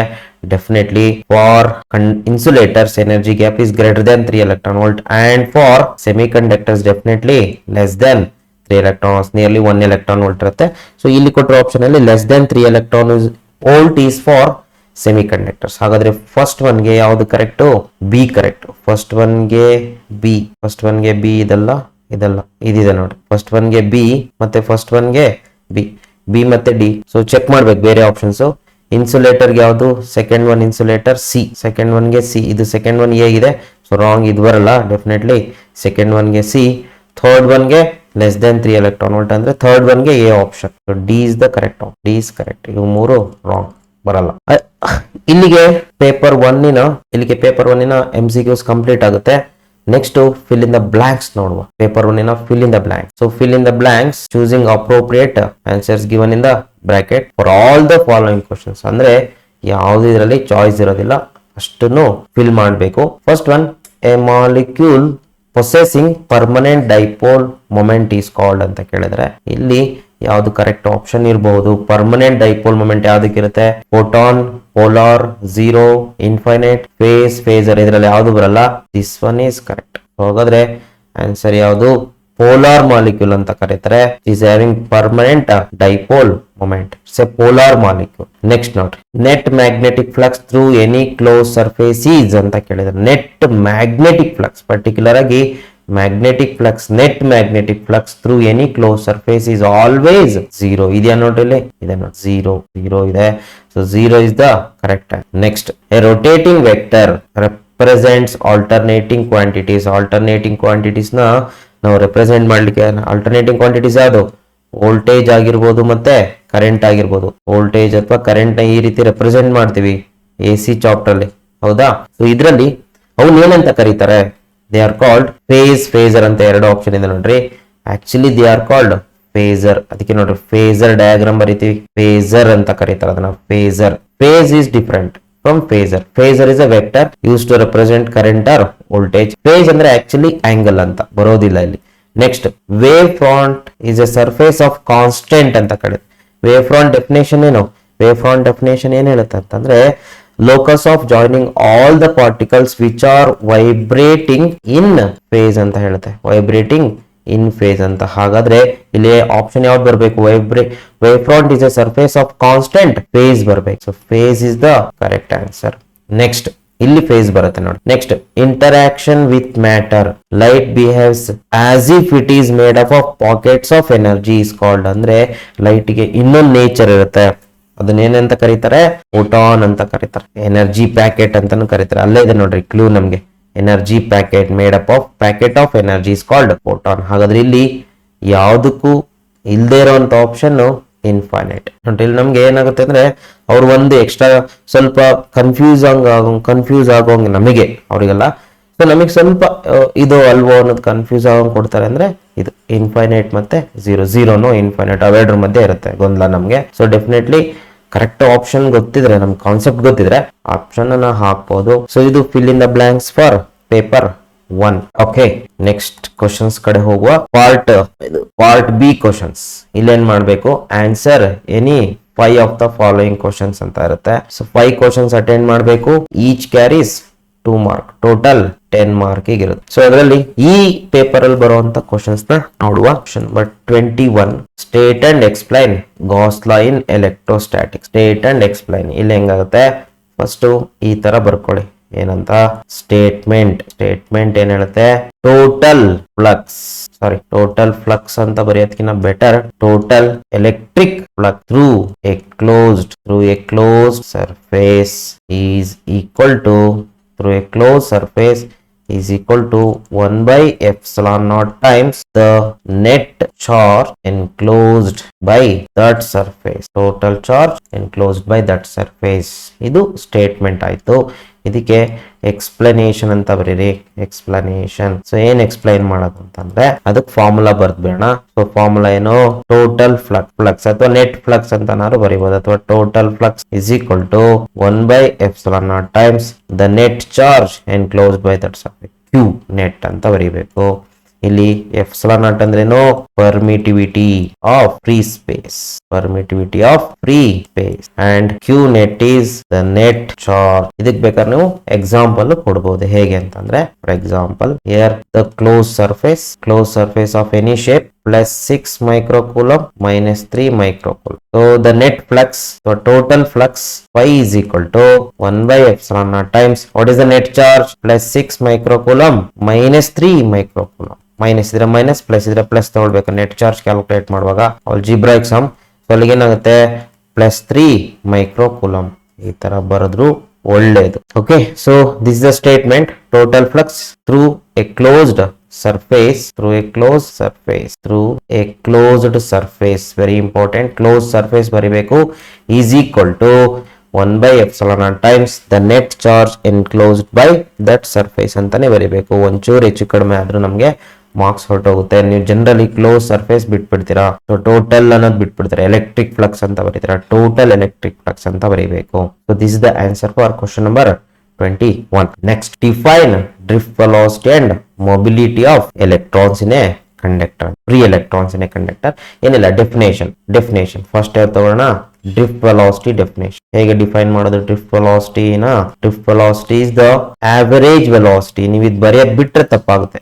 Average velocity with which all the electrons drift from one end of conductor to the other end in the presence of an electric field ಅಂತ ಬರೀರಿ. ಇದು correct answer. ಬೇರೆ correct option ಇರುತ್ತೆ, correct answers ಇರುತ್ತೆ. Can refer any definition. So ನಾನು ಇಲ್ಲಿ ಹೇಳ್ಕೊಡ್ತಿರೋದ್ರಿಂದ ಈ ಡೆಫಿನೇಷನ್ ಆವರೇಜ್ ವೆಲಾಸಿಟಿ ಮರಿಬಾರ್ದು. ಆವರೇಜ್ ವೆಲಾಸಿಟಿ ಅಂತಾನೆ ಬರೀಬೇಕು, ಬರೀ ವೆಲಾಸಿಟಿ ಅಂತ ಬರೀಬಾರ್ದು. Average velocity with which all the electrons drift from one end of the conductor to the other end in the presence of an electric field. electric field ಇದ್ದಾಗ ಏನಾಗುತ್ತೆ, ಎಲ್ಲ electrons drift ಆಗುತ್ತೆ ಒಂದ್ ಎಂಡ್ ಇಂದ another ಎಂಡಿಗೆ. Electric field ಇಲ್ದ ಹೋದ್ರೆ ಏನಾಗುತ್ತೆ, random motion ಇರುತ್ತೆ. ಎಲೆಕ್ಟ್ರಿಕ್ ಫೀಲ್ಡ್ ಇದ್ದಾಗಲೇ ನಮ್ಗೆ ಒಂದ್ ಕಡೆಯಿಂದ ಇನ್ನೊಂದ್ ಕಡೆಗೆ ಎಲೆಕ್ಟ್ರಾನ್ಸ್ ಫ್ಲೋ ಆಗುವಂಥದ್ದು. ಆ ಫ್ಲೋನೇ ಏನು, electric current. Next mobility is denoted by mu. ಇದನ್ನೇನಂತ ಕರೀತಾರೆ? It is the ratio of drift velocity per unit electric field ಅಂತ. ಅಂದ್ರೆ ಎಷ್ಟು ಎಲೆಕ್ಟ್ರಿಕ್ ಫೀಲ್ಡ್ ಅಪ್ಲೈ ಮಾಡಿದ್ಯಾ, ಎಷ್ಟು ಡ್ರಿಫ್ಟ್ ವೆಲಾಸಿಟಿ ಇದೆ, ಅದೇ ಹೇಳಿದ್ನಲ್ಲ. ಎಲೆಕ್ಟ್ರಿಕ್ ಫೀಲ್ಡ್ ಅಪ್ಲೈ ಮಾಡಿದಾಗ they acquire drift velocity. So ಇಷ್ಟು ಎಲೆಕ್ಟ್ರಿಕ್ ಫೀಲ್ಡ್ಗೆ ಎಷ್ಟು ಡ್ರಿಫ್ಟ್ ವೆಲಾಸಿಟಿ ಗೈನ್ ಆಗಿದೆ, ಅದನ್ನೇ ನಾವೇನಂತ ಕರಿತೀವಿ, mobility, and it is denoted by mu. No need to write the formula here. They are asking only the definitions. Just need to write their definitions ಅಷ್ಟೇ. mobility and drift velocity ಇದು ನಿಮ್ಗೆ ಗೊತ್ತಿರಲಿ ಅಂತ ಹೇಳಿದೆ ಅಷ್ಟೇ ಫಾರ್ಮುಲಾ. ಸೊ ಫಾರ್ಮುಲಾ ಗೊತ್ತಿದ್ರು ಅದ್ರದ್ದು definition ಬರೀಬಹುದು. mu is equal to vd by. Next question number 23. A long air core solenoid 1000 tons per unit length. So solenoid ಇದೆ ಪ್ರಾಬ್ಲಮ್. ಸೋಲನಾಯ್ಡ್ ಎಂತ ಸೋಲನಾಯ್ಡ್? ಏರ್ ಕೋರ್ ಸೋಲನಾಯ್ಡ್ ಅಂದ್ರೆ ಈ ತರ ಇದ್ರೆ ಸೋಲನಾಯ್ಡ್ ಗ್ಯಾಪ್ ಅಲ್ಲಿ ಏನಿರುತ್ತೆ, ಏರ್ ಇರುತ್ತೆ. ಅಂದ್ರೆ core of the solenoid contains air medium ಅಂತ. ನಂಬರ್ ಆಫ್ ಟರ್ನ್ಸ್ ಅಲ್ಲ, ಇದು number of turns per unit length. ಅಂದ್ರೆ ಸ್ಮಾಲ್ ಎನ್ ಎಷ್ಟಿದೆ, 1000 ಟರ್ನ್ಸ್ ಪರ್ ಮೀಟರ್ ಇದೆ. Carrying current of 2 ampere. ಹಾಗಾದ್ರೆ ಎಷ್ಟು ಕರೆಂಟ್ ಹೋಗ್ತಿದೆ ಅದರಲ್ಲಿ? 2 ಆಂಪಿಯರ್ ಅಷ್ಟು ಕರೆಂಟ್ ಹೋಗ್ತಿದೆ. Calculate the magnetic field at the mid point on its axis. ಹಾಗಾದ್ರೆ ಇಲ್ಲಿ ಮ್ಯಾಗ್ನೆಟಿಕ್ ಫೀಲ್ಡ್ ಎಷ್ಟಿದೆ ಅಂತ ಕಂಡುಹಿಡಿಬೇಕು. Definitely easy question. Highest current ಹೋದಾಗ ಮ್ಯಾಗ್ನೆಟಿಕ್ ಫೀಲ್ಡ್ ಪ್ರೊಡ್ಯೂಸ್ ಮತ್ತೆ. What is the magnetic field due to ಸೋಲನಾಯ್ಡ್?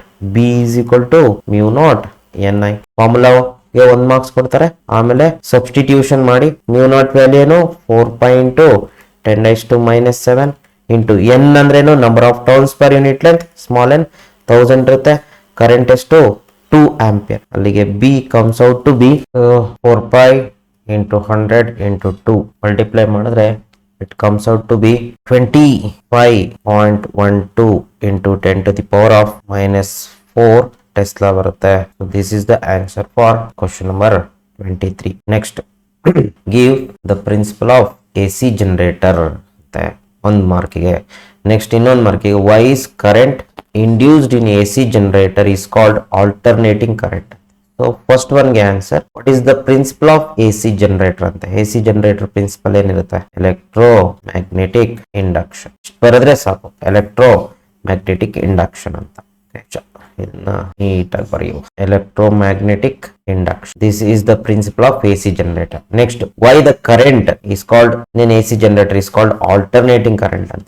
ಇದಕ್ಕೆ ಆನ್ಸರ್ ಏನು, because the current varies with time ಅಂತ ಬರೀಬೇಕು. ಯಾಕೆಂದ್ರೆ ಕರೆಂಟು ವೇರಿ ಆಗುತ್ತೆ ವಿತ್ ಟೈಮ್ ಅಂತ ಬರೀಬೇಕು. ಅಕಾರ್ಡಿಂಗ್ ಟು ದ ಇಕ್ವೇಶನ್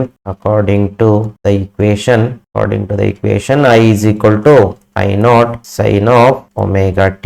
ಇದನ್ನ ಬರೋದು ನಡೆಯುತ್ತೆ, ಬಟ್ ಇಷ್ಟು ಬರೆದ್ರೆ ಸಾಕಾಗಬಹುದು. Because the current varies with time ಅಂತ ಬರೀಬೇಕು. Next question, write any 2 uses of UV radiations ಅಂತ ಕೇಳ್ತಾರೆ. ಯಾವ್ದಾದ್ರು 2 ಯೂಸಸ್ ನ ಬರೀಬೇಕು. ಇದ್ರದ್ದು ಮೆನಿ ಅಪ್ಲಿಕೇಶನ್ಸ್ ಇದೆ. ಸೊ ಮೆಡಿಕಲ್ ಅಪ್ಲಿಕೇಶನ್ಸ್ ಬಂದ್ರೆ ಒಂದೇದು ಸ್ಕಿನ್ ಟ್ರೀಟ್ಮೆಂಟ್ ಅಲ್ಲಿ ಯೂಸ್ ಮಾಡ್ತಾರೆ. ಆಮೇಲೆ ಸ್ಟೆರಿಲೈಸೇಷನ್ ಪರ್ಪಸ್ ಅಲ್ಲಿ ಯೂಸ್ ಮಾಡ್ತಾರೆ, ಸ್ಟೆರಿಲೈಸೇಷನ್. ಆಮೇಲೆ ವಿಟಮಿನ್ ಡಿ ಥೆರಪಿಯಲ್ಲಿ ಯೂಸ್ ಮಾಡ್ತಾರೆ. ಹೀಗೆ ಮೆನಿ ಅಪ್ಲಿಕೇಶನ್ಸ್ ಆರ್ ದೇರ್. ಆಮೇಲೆ ಇಂಡಸ್ಟ್ರಿಯಲ್ ಅಪ್ಲಿಕೇಶನ್ಸ್ ಬಂದ್ರೆ curing inks, adhesives and coatings ಅಲ್ಲಿ ಯೂಸ್ ಮಾಡ್ತಾರೆ. ವಾಟರ್ ಪ್ಯೂರಿಫಿಕೇಶನ್ ಅಲ್ಲಿ ಯೂಸ್ ಮಾಡ್ತಾರೆ, ಏರ್ ಪ್ಯೂರಿಫಿಕೇಶನ್ ಅಲ್ಲಿ ಯೂಸ್ ಮಾಡ್ತಾರೆ, ಫುಡ್ ಪ್ರಾಸೆಸಿಂಗ್ ಅಂಡ್ ಪ್ರಿಸರ್ವೇಷನ್ಸ್ ಅಲ್ಲಿ ಯೂಸ್ ಮಾಡ್ತಾರೆ. ಸೊ ಈ ರೀತಿ ಎಷ್ಟೊಂದು ಅಪ್ಲಿಕೇಶನ್ಸ್ ಇದೆ ಅದ್ರದ್ದು. ಯಾವ್ದಾದ್ರು 2 ಅಪ್ಲಿಕೇಶನ್ಸ್ ಬರೆದ್ರೆ ಸಾಕು. they have to mention any 2 applications for 2 marks. Next, name the objective used in ante refracting type telescope ಮತ್ತೆ reflecting type telescope ಅಲ್ಲಿ ಫಸ್ಟ್ ಒನ್ ಹೀಗೆ ಬರಿಬೇಕು ನೋಡಿ, ಎ ಅಂತಾನೆ ಬರೆದು ಅದಕ್ಕೆ ಆನ್ಸರ್ ಬರಿಬೇಕು. ರಿಫ್ರಾಕ್ಟಿಂಗ್ ಟೈಪ್ ಟೆಲಿಸ್ಕೋಪ್ ಅಲ್ಲಿ ಆಬ್ಜೆಕ್ಟಿವ್ ಏನಾಗಿರುತ್ತೆ ಅಂತಂದ್ರೆ ರಿಫ್ರಾಕ್ಟಿಂಗ್ ಟೈಪ್ ಟೆಲಿಸ್ಕೋಪ್ ಅಲ್ಲಿ ಕಾನ್ವೆಕ್ಸ್ ಲೆನ್ಸ್ ಅನ್ನ ಯೂಸ್ ಮಾಡ್ತಾರೆ. Second one reflecting type telescope ಅಲ್ಲಿ objective will be concave mirror ನ ಯೂಸ್ ಮಾಡ್ತಾರೆ. ಇಷ್ಟು ಬರೆದ್ರೆ ಸಾಕು answers, convex lens and concave mirror. Next, write the 2 condition for total internal reflection. 2 conditions ನ ಬರೆಯಬೇಕು. ಫಸ್ಟ್ ಕಂಡೀಷನ್ ಏನಾಗಬೇಕು, light ray should travel from denser medium to rarer medium. ಒಂದ್ condition light ray denser ಇಂದ rarer ಮೀಡಿಯಂಗೆ ಹೋಗ್ಬೇಕು.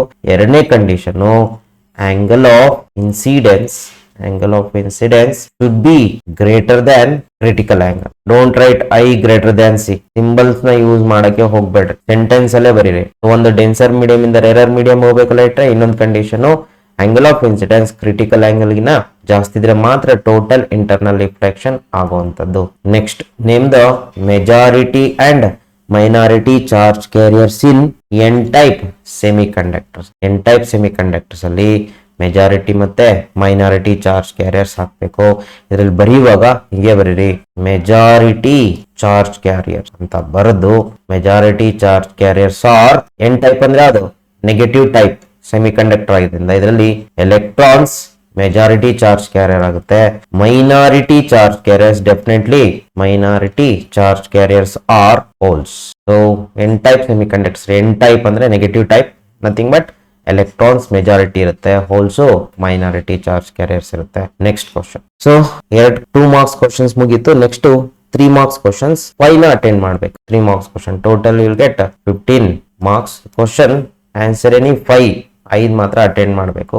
Question number 29 says write any 3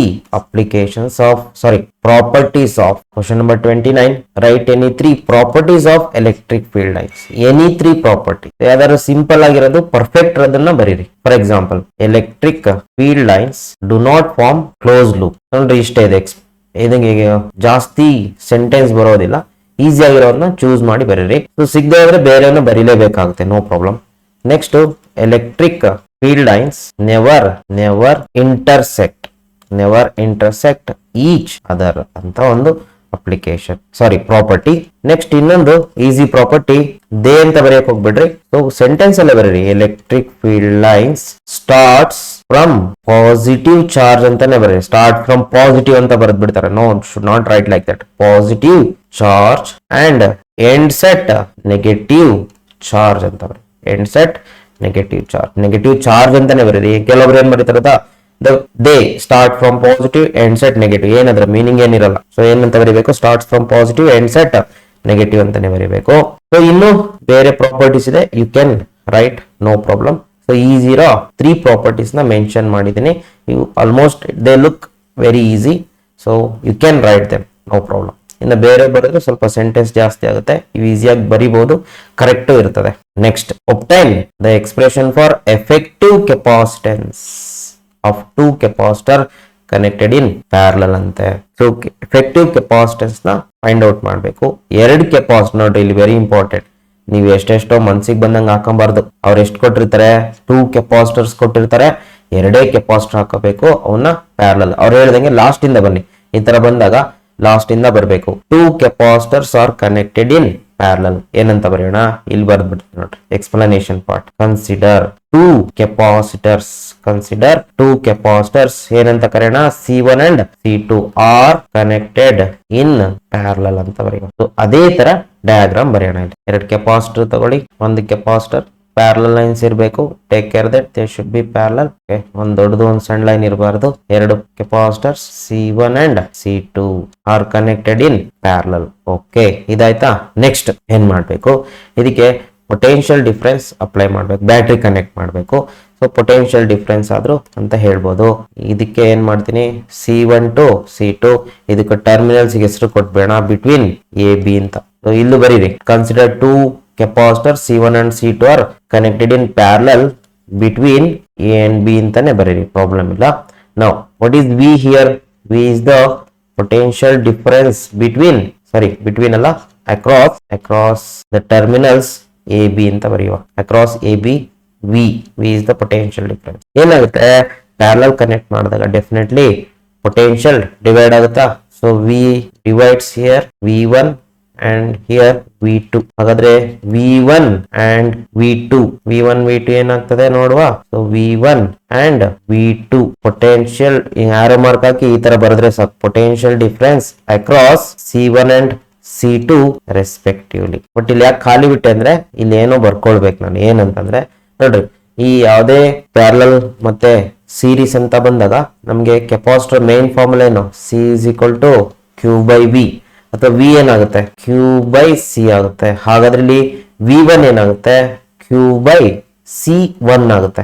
ಏನ್ sir ಗೊತ್ತಾಗ್ಲಿಲ್ಲ ಅಂದ್ರೆ, ಇಲ್ಲಿರೋ ಪೊಟೆನ್ಷಿಯಲ್ ಡಿಫರೆನ್ಸ್ V1, ಅಲ್ಲಿರೋ ಕೆಪಾಸಿಟೆನ್ಸ್ ಎಷ್ಟು? C1, ಬಟ್ ಇಲ್ಲಿರೋ ಚಾರ್ಜ್ ಏನು? Q. ಇಲ್ಲಿರೋ ಚಾರ್ಜ್ ಏನು? Q. ಸರ್ ಹೇಗೆ ಗೊತ್ತಾಗ್ಲಿಲ್ಲ? Q remains same when the number of capacitors are connected in series. Q remains same but potential divides. ಹಾಗಾಗಿ Q ಎರಡಲ್ಲೂ ಕಾಮನ್ ಇರುತ್ತೆ. Common charge will be there. So ಹಾಗಾದ್ರೆ ಇಲ್ಲಿರೋ ವೋಲ್ಟೇಜ್, ಇಲ್ಲಿರೋ ಚಾರ್ಜ್, ಇಲ್ಲಿರೋ capacitance V1 is equal to Q/C1. V2 ಏನಾಗುತ್ತೆ? ಇಲ್ಲಿರೋ voltage, ಹಾಗಾದ್ರೆ ಇಲ್ಲಿರೋ ಚಾರ್ಜ್ Q, ಅಲ್ಲಿರೋ ಕೆಪಾಸಿಟೆನ್ಸ್ C2 ಅಂತ ಬರ್ಕೊಳ್ಳಿ. ಈಗ ನೆಕ್ಸ್ಟ್ ಸ್ಟೆಪ್ ವೆರಿ ಇಂಪಾರ್ಟೆಂಟ್. ಯಾವ್ದು ಡಿವೈಡ್ ಆಗುತ್ತೆ ಅದನ್ನ ಫಸ್ಟ್ ಬರ್ಕೊಂಡ್ಬಿಡಿ. ಯಾವ್ದು ಡಿವೈಡ್ ಆಗುತ್ತೆ? V ಡಿವೈಡ್ ಆಗುತ್ತೆ. V ಏನಾಗಿರುತ್ತೆ? V1 plus V2 ಆಗಿರುತ್ತೆ. So V is equal to, what is V1? Q/C1 plus what is V2? Q/C2. So V is equal to Q common ಬರ್ಲೇಬೇಕು. Q common ಬರ್ಲಿಲ್ಲ ಅಂದ್ರೆ ತಪ್ಪು ಮಾಡಿದ ಅಂತ ಅರ್ಥ. ಸೊ ಉಳಿಯೋದೇನು? 1/C1 plus 1/C2. Take this as equation 1. ನಾವು ಈಗ ಎಫೆಕ್ಟಿವ್ ಕೆಪಾಸಿಟೆನ್ಸ್ ಬರ್ಕೊಳ್ಳಿ. ಅಂದ್ರೆ ಅದೇ ಎ ಮತ್ತೆ ಬಿ ಮಧ್ಯ ಏನ್ ಮಾಡ್ಬೇಕು? ಒಂದು ಕೆಪಾಸಿಟರ್ ನ ಕನೆಕ್ಟ್ ಮಾಡ್ಬೇಕು. ಎ ಮತ್ತೆ ಬಿ ಮಧ್ಯ ಎರಡನ್ನ ತೆಗೆದ್ಬಿಟ್ಟು ಕೆಪಾಸಿಟರ್ಸ್ ನಾವು ಒಂದು ಕೆಪಾಸಿಟರ್ ಕನೆಕ್ಟ್ ಮಾಡ್ಬೇಕು. ಅದೆಷ್ಟಿರ್ಬೇಕಂದ್ರೆ ಇದು ಎರಡು ಕೆಪಾಸಿಟರ್ಗೂ ಸಮ ಇರಬೇಕು. Call it as C equivalent, ಅಥವಾ you can write CS. You can write CS is the effective capacitance in series. CS. Voltage ಎಷ್ಟು ಕೊಡ್ಬೇಕು? ವೋಲ್ಟೇಜ್ ಇವೆರಡಕ್ಕೆ ಎಷ್ಟು ಕೊಟ್ಟಿರ್ತಾರೋ ಅಷ್ಟೇ ಪೊಟೆನ್ಷಿಯಲ್ ಡಿಫರೆನ್ಸ್ ಅಪ್ಲೈ ಮಾಡಬೇಕು. ನೆಕ್ಸ್ಟ್ ಚಾರ್ಜ್ ಎಷ್ಟು ಇರಬೇಕು? ಇವೆರಡ್ರ ಮೇಲೆ ಎಷ್ಟಿತ್ತು ಇದ್ರ ಮೇಲೆ ಚಾರ್ಜ್ ಅಷ್ಟೇ ಇರಬೇಕು. Same voltage same charge, but ಇವೆರಡು ಕೆಪಾಸಿಟೆನ್ಸಸ್ ಸೇರ್ಕೊಂಡು CS ಆಗುತ್ತೆ. ಹಾಗಾದ್ರೆ ಇದಕ್ಕೆ ಇದೇ ತರನೇ ಫಾರ್ಮುಲಾ ಬರೀಲಿ. ಇಲ್ಲಿ ವೋಲ್ಟೇಜ್ V ಇದೆ, ಚಾರ್ಜ್ Q ಇದೆ, ಕೆಪಾಸಿಟೆನ್ಸ್ C ಇದೆ. ಏನಂತ ಬರೀಬಹುದು? V can be written as Q/CS. This is for, ಇಲ್ಲೊಂದು ಸೆಂಟೆನ್ಸ್ ಬರೀವ. ಏನಂತ ಸೇರ್ಸೋಣ? Replace the two capacitors by single equivalent capacitor of capacitance CS. ಹಾಗಾದ್ರೆ ಏನಂತ ಬರೀಬಹುದು? V can be written as Q/C ನ V ಎಷ್ಟಿದೆ? Q ಇದೆ, C ಏನಿದೆ? CS ಇದೆ. Take this as equation 2. ಈಗ ಈ equation 1 ಈ equation 2 ನ ಈಕ್ವೇಟ್ ಮಾಡಿ. ಏನಾಗುತ್ತೆ ನೋಡಿ? equation 1 and 2 we get, ನೋಡಿ V Q ಕಾಮನ್ ಇದೆಯಾ? ಕಂಪೇರ್ ಮಾಡಿ ಅಥವಾ ಈಕ್ವೇಟ್ ಮಾಡಿ, ಏನಾದ್ರೂ ಮಾಡಿ. Q ಕಾಮನ್ ಇದೆ, V ಕಾಮನ್ ಇದೆ. ಹಾಗಾದ್ರೆ ಇದರ ರೈಟ್ ಹ್ಯಾಂಡ್ ಸೈಡ್ 1/CS, ಇದರ right hand side 1/C1 plus 1/C2. This is the formula for, ಬರೀರಿ ಕೆಳಗಡೆ, formula for effective capacitance in series ಅಂತ ಬರೆದ್ರೆ ಸಾಕು. ಅಥವಾ ಬರೆದೋದ್ರು ನಡೆಯುತ್ತೆ, ಬೆಟರ್ ಬರೆದ್ರೆ. ಈ ತರ ಬರೆದ್ರೆ ನಿಮ್ಗೆ ಎಷ್ಟು ಮಾರ್ಕ್ಸ್ ಸಿಗುತ್ತೆ? 3 ಮಾರ್ಕ್ಸ್ ಸಿಗುತ್ತೆ. ನೀಟಾಗಿ ಬರಿಬೇಕು, ಎಕ್ಸ್ಪ್ಲನೇಷನ್ ಬರಿಬೇಕು, ಫಾರ್ಮುಲಾನು ಇರಬೇಕು, ಅದು ಕರೆಸ್ಪಾಂಡಿಂಗ್ ಸರ್ಕ್ಯೂಟು ಕರೆಕ್ಟ್ ಇರಬೇಕು. ಒಂದು ಆರ್ಡರ್ ಅಲ್ಲಿ ಬರಿತಾ ಹೋದ್ರೆ ನಮ್ಗೆ ಈಸಿ ಆಗುತ್ತೆ. Remember this formula. ಮತ್ತೆ ಯಾವುದು ಡಿವೈಡ್ ಆಗುತ್ತೆ ಅದನ್ನ ಫಸ್ಟ್ ಬರ್ಕೊಂಡ್ಬಿಡಿ. ಪ್ಯಾರಲಲ್ ಬಂದಾಗ ಚಾರ್ಜ್ ಡಿವೈಡ್ ಆಗುತ್ತೆ, ಅದನ್ನ ಫಸ್ಟ್ ಬರ್ಕೊಳ್ಳಿ. ಸೀರೀಸ್ ಅಲ್ಲಿ ಇದ್ದಾಗ ವೋಲ್ಟೇಜ್ ಡಿವೈಡ್ ಆಗುತ್ತೆ, ಅದನ್ನ ಬರ್ಕೊಳ್ಳಿ. Next, what is Lorentz force and write its expression and explain the terms ಅಂತೆ. ಲಾರೆಂಟ್ಸ್ ಫೋರ್ಸ್ ಅಂದ್ರೆ ಏನಂತ ಹೇಳ್ಬೇಕು, ಅದಕ್ಕೆ ಫಾರ್ಮುಲಾ ಬರೀಬೇಕು. ಸೊ ಹೆಂಗ್ ಮಾರ್ಕ್ಸ್ ಡಿವೈಡ್ ಆಗುತ್ತೆ? ಇದಕ್ಕೆ 1 marks, expression 1 marks, explain the terms ಗೆ 1 ಮಾರ್ಕ್ಸ್. ಫಸ್ಟ್ ಏನ್ ಮಾಡೋಣ? ಲಾರೆಂಟ್ಸ್ ಫೋರ್ಸ್ ಗೆ ಡೆಫಿನೇಷನ್ ಬರೀಬೇಕು. Lorentz force is the force experienced by a charged particle when entered into a region containing both electric field and magnetic field. ಅಂದ್ರೆ ಒಂದು charged particle ಇಲ್ಲಿ magnetic field ಇದೆ ಮತ್ತೆ ಎಲೆಕ್ಟ್ರಿಕ್ ಫೀಲ್ಡ್ ಇದೆ. ಈ ರೀಜನ್ ಅಲ್ಲಿ ಎಂಟರ್ ಆದಾಗ it experience both magnetic force as well as electric. The sum of these forces is called as Lorentz force. ಅದನ್ನ ಹೇಳ್ತಾರೆ ನೋಡಿ. So Lorentz force is equal to sum of electric force and magnetic force. So F is equal to electric force is Q into E plus magnetic force is Q into V cross B. V cross B ನೇ ಬರೀಬೇಕು. Terms explain ಮಾಡಿ ಅಂತ ಕೇಳಿದ ನೋಡಿ. ಇಲ್ಲಿ F ಅಂದ್ರೆ ಇಲ್ಲೇ ಬರೆದು ಬಿಡ್ತೀನಿ. Lorentz force F is equal to Q. Q is the charged particle, E is the electric field, and V is the velocity of a charged particle, and B is the magnetic field present in that region. Write any three difference between diamagnetic and paramagnetic ಅಂತ. So diamagnetic ಮತ್ತೆ paramagnetic ನೀವೇನ್ ಮಾಡಿ, paramagnetic ಒಂದ್ ಕಡೆ ಬರ್ಕೊಳ್ಳಿ, paramagnetic material ಇನ್ನೊಂದ್ ಕಡೆ, diamagnetic material ಒಂದ್ ಕಡೆ ಬರ್ಕೊಳ್ಳಿ. ಡಯಾಮ್ಯಾಗ್ನೆಟಿಕ್ ತ್ರೀ ಡಿಫರೆನ್ಸ್ ಕೇಳಿದಾರ. ಎನಿ ತ್ರೀ ಡಿಫರೆನ್ಸ್ ಬರೀತಾ ಹೋಗೋಣ. ಫಸ್ಟ್ ಒನ್ ಪ್ಯಾರಾಮ್ಯಾಗ್ನೆಟಿಕ್, ಅದ್ರ ಡೆಫಿನೇಷನ್ ಬರೀ. ಇದಕ್ಕೆ ನೋಡಿ ಡಿಫರೆನ್ಸ್ ಬರೆಯುವಾಗ ಅಥವಾ ಡಿಸ್ಟಿಂಗ್ವಿಶಿಂಗ್ ಪ್ರಾಪರ್ಟೀಸ್ ಬರೆಯುವಾಗ ಇದಕ್ಕಿದು ಮ್ಯಾಚ್ ಆಗ್ಬೇಕು, ಅದೇ ತರನೇ ಬರೀಬೇಕು. ಸೊ ಪ್ಯಾರಾಮ್ಯಾಗ್ನೆಟಿಕ್ ಏನ್ ಬರೀತೀರಾ, ಅದ್ರ ಡೆಫಿನೇಷನ್ ಏನು, materials which weakly magnetizes in the direction of external magnetic field ಅಂತ ಬರೀಬೇಕು. ಇಷ್ಟೇ ಸಾಕು. ಈಸ್ ಕಾಲ್ಡ್ ದಟ್ ಕಾಲ್ಡ್ ಏನು ಬೇಡ. Next materials diamagnetic materials which magnetizes in the direction opposite to the external. Okay, ಇಲ್ಲೊಂದು ಪಾಯಿಂಟ್, ಒಂದೇ ನಿಮಿಷ. Materials which weakly magnetizes in the direction opposite to the direction of external field ಅಥವಾ external magnetic field. Particular ಆಗಿ external magnetic field ಅಂತಾನೆ ಬರೀರಿ, marks ಕಳ್ಕೊಂಡ್ಬಿಟ್ಟಿರ ಆಮೇಲೆ. external magnetic field. ಇನ್ನೊಂದು simple ಏನೋ, obeys Curie's law. ಇನ್ನೊಂದು ಇದ್ರಕ್ಕೇನೋ, do not obey Curie's law. Next ಇನ್ನೊಂದು difference, always move from weaker region of magnetic field to stronger. Always move from weaker region of magnetic field to stronger region of magnetic field. ಅಂದ್ರೆ weaker ಕಡೆಯಿಂದ stronger magnetic field ಕಡೆ move ಆಗುತ್ತೆ. ಯಾವುದು, paramagnetic ಮೇಲೆ. ಇವು always move from stronger region to weaker region of magnetic field. ಇದ್ರ difference match ಆಗ್ಬೇಕು. ಈ ತರ ಬರೀತಾ ಹೋಗ್ಬೇಕು. ಇನ್ನು ಎಷ್ಟು ಸಾಕಷ್ಟು ಡಿಫ್ರೆನ್ಸ್ ಇದೆ. ಮ್ಯಾಗ್ನೆಟಿಕ್ ಸಸೆಪ್ಟಿಬಿಲಿಟಿ ಇದೆ, ಆಮೇಲೆ ಮ್ಯಾಗ್ನೆಟಿಕ್ ಪರ್ಮಿಯಬಿಲಿಟಿ ಇದೆ, ಇನ್ನು ಸಾಕಷ್ಟು ರೀಜನ್ ಡಿಫ್ರೆನ್ಸಸ್ ಸಿಗ್ತವೆ. ನಾನು ಯಾವ್ದಾದ್ರು 3 ಮೆನ್ಷನ್ ಮಾಡಿದ್ದೀನಿ, ಉಳಿದವನ್ನ ಚೆಕ್ ಮಾಡ್ಕೊಂಡ್ಬಿಡಿ. Next, describe an experiment to demonstrate phenomenon of electromagnetic induction using bar magnet and a coil ಅಂತೆ. ಇಲ್ಲೇನ್ ಮಾಡ್ಬೇಕು, ಎಕ್ಸ್ಪೆರಿಮೆಂಟ್ ನ ಡೆಮಾನ್ಸ್ಟ್ರೇಟ್ ಮಾಡಿ. ಹೇಗ್ ಸರ್ ಡೆಮಾನ್ಸ್ಟ್ರೇಟ್ ಮಾಡೋದು ಹೇಳ್ಕೊಡ್ತೀನಿ ನೋಡಿ, ಈಸಿಯಾಗಿ ಹೇಗ್ ಬರೀಬೇಕು. ಫಸ್ಟ್ ಏನ್ ಮಾಡಿ, ಒಂದು ಕಾಯಿಲ್ ಅನ್ನ ತಗೊಳ್ಳಿ. ಎಕ್ಸ್ಪೆರಿಮೆಂಟಲ್ ಅರೇಂಜ್ಮೆಂಟ್ ಏನಿರುತ್ತೆ, take a coil connected to a sensitive galvanometer, ಆಯ್ತಾ, ಅಂಡ್ ಎ ಬಾರ್ ಮ್ಯಾಗ್ನೆಟ್. ಇಷ್ಟೇ ಎಕ್ಸ್ಪೆರಿಮೆಂಟಲ್ ಅರೇಂಜ್ಮೆಂಟ್. ಅದನ್ನ ಬರ್ಕೊಳ್ತೀನಿ ನೋಡಿ. ಏನಿದು, ಕಾಯಿಲ್. ಸೊ ಫ್ರೀ ಎಂಡ್ಸ್ ಏನ್ ಮಾಡಿ, ಗ್ಯಾಲೋನೋಮೀಟರ್ ಗೆ ಕನೆಕ್ಟ್ ಮಾಡಿ, ಕನೆಕ್ಟೆಡ್ ಟು ಗ್ಯಾಲೋನೋಮೀಟರ್. ನೆಕ್ಸ್ಟ್ ಏನ್ ಮಾಡಿ, ಒಂದು ಬಾರ್ ಮ್ಯಾಗ್ನೆಟ್ ತಗೊಳ್ಳಿ. ಬಾರ್ ಮ್ಯಾಗ್ನೆಟ್ ಇದ್ರಲ್ಲಿ ಮೆನ್ಷನ್ ಮಾಡಿ, ಇನ್ನಂದ್ರೆ ಅದು ಮ್ಯಾಗ್ನೆಟ್ ಆಗಲ್ಲ. ಏನ್ ಮೆನ್ಷನ್ ಮಾಡ್ಬೇಕು, ನಾರ್ತ್ ಪೋಲ್ ಸೌತ್ ಪೋಲ್ ಅನ್ನ ಮೆನ್ಷನ್ ಮಾಡಿ. Okay, so this the experimental arrangement. Next ಏನ್ ಮಾಡಿ, ಪಾಯಿಂಟ್ ವೈಸ್ ಬರೀತಾ ಹೋಗಿ. ಏನು first point, then both coil and the magnet are at rest. Coil ಮತ್ತೆ ಮ್ಯಾಗ್ನೆಟ್ ಎರಡು ರೆಸ್ಟ್ ಅಲ್ಲಿ ಇದ್ದಾಗ ಗ್ಯಾಲೋನೋಮೀಟರ್ ಡಿಫ್ಲೆಕ್ಷನ್ ತೋರಿಸುತ್ತೋ ಇಲ್ವೋ, ಗ್ಯಾಲೋನೋಮೀಟರ್ ಶೋಸ್ ನೋ ಡಿಫ್ಲೆಕ್ಷನ್. ಇಷ್ಟೇ ಬರೆಯೋದು. ಆಮೇಲೆ ಸೆಕೆಂಡ್ ಒನ್ ಏನ್ ಮಾಡಿ, ಮ್ಯಾಗ್ನೆಟ್ ಅನ್ನ ಮೂವ್ ಮಾಡಿ, ಯಾವ ಕಡೆ, ಕಾಯಿಲ್ ಕಡೆ. ಅದನ್ನ ಬರೆಯೋದಷ್ಟೇ. When the magnet is moving towards the coil. when the magnet is moving towards the coil, ಆವಾಗ galvanometer shows deflection in one direction. ಯಾವ್ದಾದ್ರು one direction ಗೆ ಡಿಫ್ಲೆಕ್ಷನ್ ತೋರಿಸ್ತದೆ. ಲೆಫ್ಟ್ ಗಾದ್ರೂ ತೋರಿಸಬಹುದು, ರೈಟ್ ಗಾದ್ರೂ ತೋರಿಸಬಹುದು. ನೆಕ್ಸ್ಟ್ ಪಾಯಿಂಟ್ ಏನ್ ಮಾಡ್ಬೇಕು, ಇದನ್ನ ಮೂವ್ ಮಾಡಿ, ಇದನ್ನೇನ್ ಮಾಡಿ, ನೆಕ್ಸ್ಟ್ ಮೂವ್ ಮಾಡ್ತಾ ಇದ್ರೊಳಗಡೆ ಪ್ಲೇಸ್ ಮಾಡ್ಬಿಡಿ. Temporary placed inside the coil. So when the magnet is kept, move ಮಾಡಬಾರ್ದು, just kept inside the coil. ಅವಾಗ ಗ್ಯಾಲನೋಮೀಟರ್ ಶೋಸ್ ನೋ ಡಿಫ್ಲೆಕ್ಷನ್ ಬರೆಯೋದು, ಗ್ಯಾಲನೋಮೀಟರ್ ಡಿಫ್ಲೆಕ್ಷನ್ ತೋರ್ಸಲ್ಲ.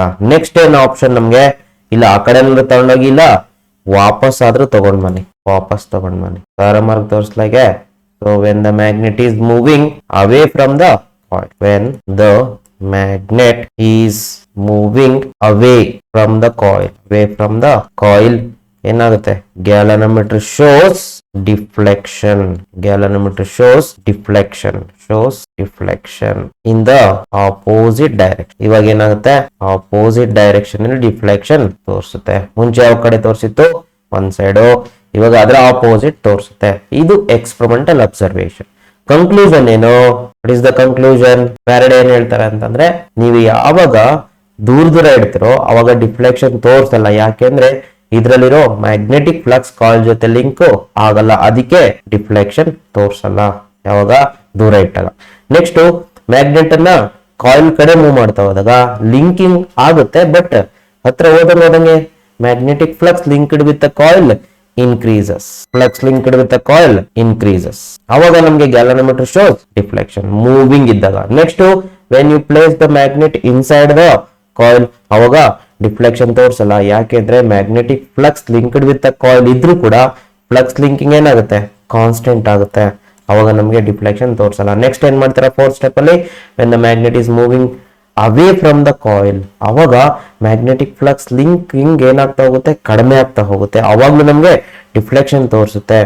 ಸೊ ಇದ್ರ ಅರ್ಥ ಏನು ಅಂತಂದ್ರೆ, ಯಾವಾಗ ಮ್ಯಾಗ್ನೆಟಿಕ್ ಫ್ಲಕ್ಸ್ ಇನ್ಕ್ರೀಸ್ ಮಾಡ್ತಿರೋ ಅಥವಾ ಡಿಕ್ರೀಸ್ ಮಾಡ್ತಿರೋ ಅವಾಗ ಮಾತ್ರ ಗ್ಯಾಲನೋಮೀಟರ್ ಡಿಫ್ಲೆಕ್ಷನ್ ತೋರಿಸುತ್ತೆ, ಅವಾಗ ಇಂಡ್ಯೂಸ್ಡ್ ಕರೆಂಟ್ ಬರುತ್ತೆ, ಅಥವಾ ಓಪನ್ ಸರ್ಕ್ಯೂಟ್ ಇದ್ರಲ್ಲಿ ವೋಲ್ಟೇಜ್ ಡೆವಲಪ್ ಆಗುತ್ತೆ across the ends of A coil. ಇದು ಕನ್ಕ್ಲೂಷನ್. ಸೊ ಕನ್ಕ್ಲೂಷನ್ ಈ ತರ ಬರೀ, definition of electromagnetic induction. Whenever magnetic flux linked with the coil increases ಅಥವಾ decreases ಏನಂತ ಬರೀಬಹುದು, changes, very important word, magnetic flux linked with the coil changes an EMF induces across the ends of a coil, and hence when it is closed we get induced current ಅಂತ ಬರೆದ್ರೆ ಸಾಕು. So this is the thing you have to write in the exam to get 3 marks. Okay, I hope you have understood what I am telling. Next question ನೋಡೋಣ. Question number 34. Give the experimental study of photoelectric effect. Give the experimental study of photoelectric effect. 3 results ಅಂತ ಕೇಳಿ. 3 results of experimental study. 3 results ಯಾವ್ದಾದ್ರು 3 results ನ ಬರೀಬೇಕು. Mention ಅಂತ ಕೇಳಿದ್ರೆ, give ಅಂತ ಕೇಳಿದ್ರು. ಏನ್ ಮಾಡೋದು, ಫಸ್ಟ್ ರಿಸಲ್ಟ್, ಇಲ್ಲಿ ಏನು ಬರೆಯೋಂಗಿಲ್ಲ, ಜಸ್ಟ್ ರಿಸಲ್ಟ್ಸ್ ನ ಬರೀಬೇಕಷ್ಟೇ. ಫಸ್ಟ್ ರಿಸಲ್ಟ್ ಏನಂತ ಬರೀಬೇಕು, as the intensity of light increases photo current increase, provided, ಇದು ಬರೀಲೇಬೇಕು condition, provided frequency of light, provided the frequency of light is greater than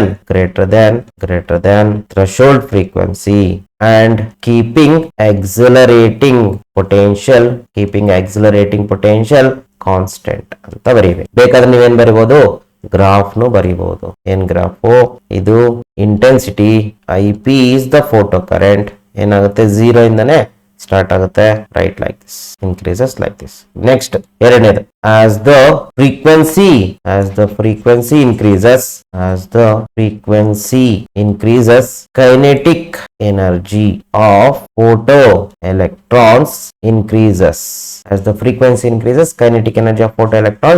increases, provided frequency of incident light, actually frequency of light is greater than threshold frequency, and keeping intensity and accelerating potential constant.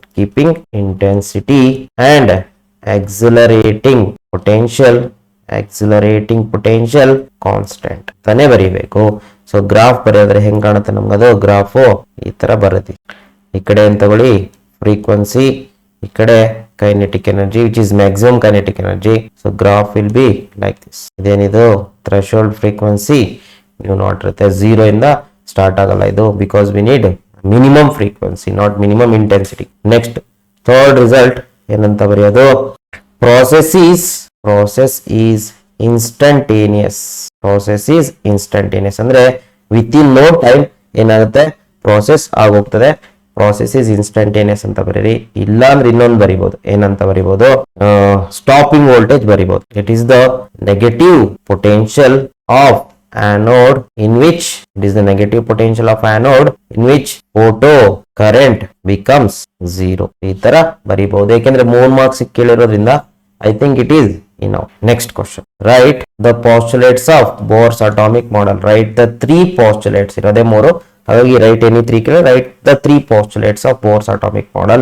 One is first postulate ಅಂತ ಬರಿ. First postulate ಏನ್ ಹೇಳುತ್ತೆ, all the electrons revolving in a circular non-radiating orbit around the nucleus. So ಎಲ್ಲಾ electron ಒಂದು stable orbit ಅಲ್ಲಿ ತಿರುಗ್ತಾ ಇರುತ್ತೆ. ನಾನ್ radiating orbit ಅಂದ್ರೆ ಆ ಆರ್ಬಿಟ್ ಅಲ್ಲಿ ಅವ್ರು ರೇಡಿಯೇಟ್ ಮಾಡಲ್ಲ ಅಂತ, ಫಿಕ್ಸ್ಡ್ ಆರ್ಬಿಟ್ ಅದು. ಎರಡನೇ ಪಾಸ್ಟುಲೇಟ್. ಸೆಕೆಂಡ್ ಪಾಸ್ಟುಲೇಟ್ ಏನ್ ಹೇಳುತ್ತೆ, ಯಾವ ಆರ್ಬಿಟ್ ಅಲ್ಲಿ ಯಾವ ಎಲೆಕ್ಟ್ರಾನ್ ಇರಬೇಕು, ಕಂಡೀಷನ್ ಹೇಳುತ್ತೆ. ಏನ್ ಕಂಡೀಷನ್ ಅದು, angular momentum condition. Postulate angular momentum of electron is integral multiple of h by 2 pi. That is L is equal to angular momentum n into h by 2 pi, where n is integer called principal quantum number, where it takes the values from 1, 2, 3 and so on. H is again Planck's constant. Next, third postulate, when an electron jumps from higher energy level to a lower energy level, emits photon of energy equal to E2 minus E1 is equal to H. What is E2 here? Higher energy level, lower energy level. E1 ಅಂತ ಇಲ್ಲಿ mention ನೋಡ್ರೆ, so difference in the energy ಅಷ್ಟು ಎನರ್ಜಿನ emit ಮಾಡುತ್ತೆ. E2 minus E1 is equal to H nu. H nu is the energy of photon which is equal to difference in the energy levels. So H nu is difference in the energy levels ಅಂತ ಬೇಕಾದ್ರೆ ಬರೀರಿ. So this is how to answer for this question. Next, question number 36. Find the energy equivalent to 1 atomic mass unit ಅಂತ ಹೇಳ್ತಾರೆ. First in joule, then in mega electron volt. So here 1 atomic mass unit has given. So mass is 1 AMU. 1 AMU is given as 1.6605 into 10 raised to minus 27 kg. Conversion factor ಎಲ್ಲ ಅವರೇ ಕೊಟ್ಬಿಟ್ಟಿದ್ದಾರೆ, ಹಾಗಾಗಿ no problem. Now we have to use the Einstein's mass energy relation. E is equal to mc square. E is equal to mass ಎಷ್ಟು ಹಾಕ್ತೀರಾ, 1 AMU ತಗೊಳ್ಳಿ, ಅವ್ರು ಕೊಟ್ಟಿದ್ದಾರೆ. C ಅವರೇ ಕೊಟ್ಟಿದ್ದಾರೆ 2.9979 into 10 to the power of 8 square ಇದೆ, square ಹಾಕಿ. So ಇಲ್ಲಿ ಏನಾಗುತ್ತೆ, ಇದು AMU ನಲ್ಲಿದೆ, ಇದನ್ನ ಏನ್ ಮಾಡ್ಬೇಕು, 1 AMU kg ಕನ್ವರ್ಟ್ ಮಾಡ್ಕೊಳ್ಬೇಕು, ಅದನ್ನು ಕೊಟ್ಬಿಟ್ಟಿದ್ದಾರೆ ನೋಡಿ.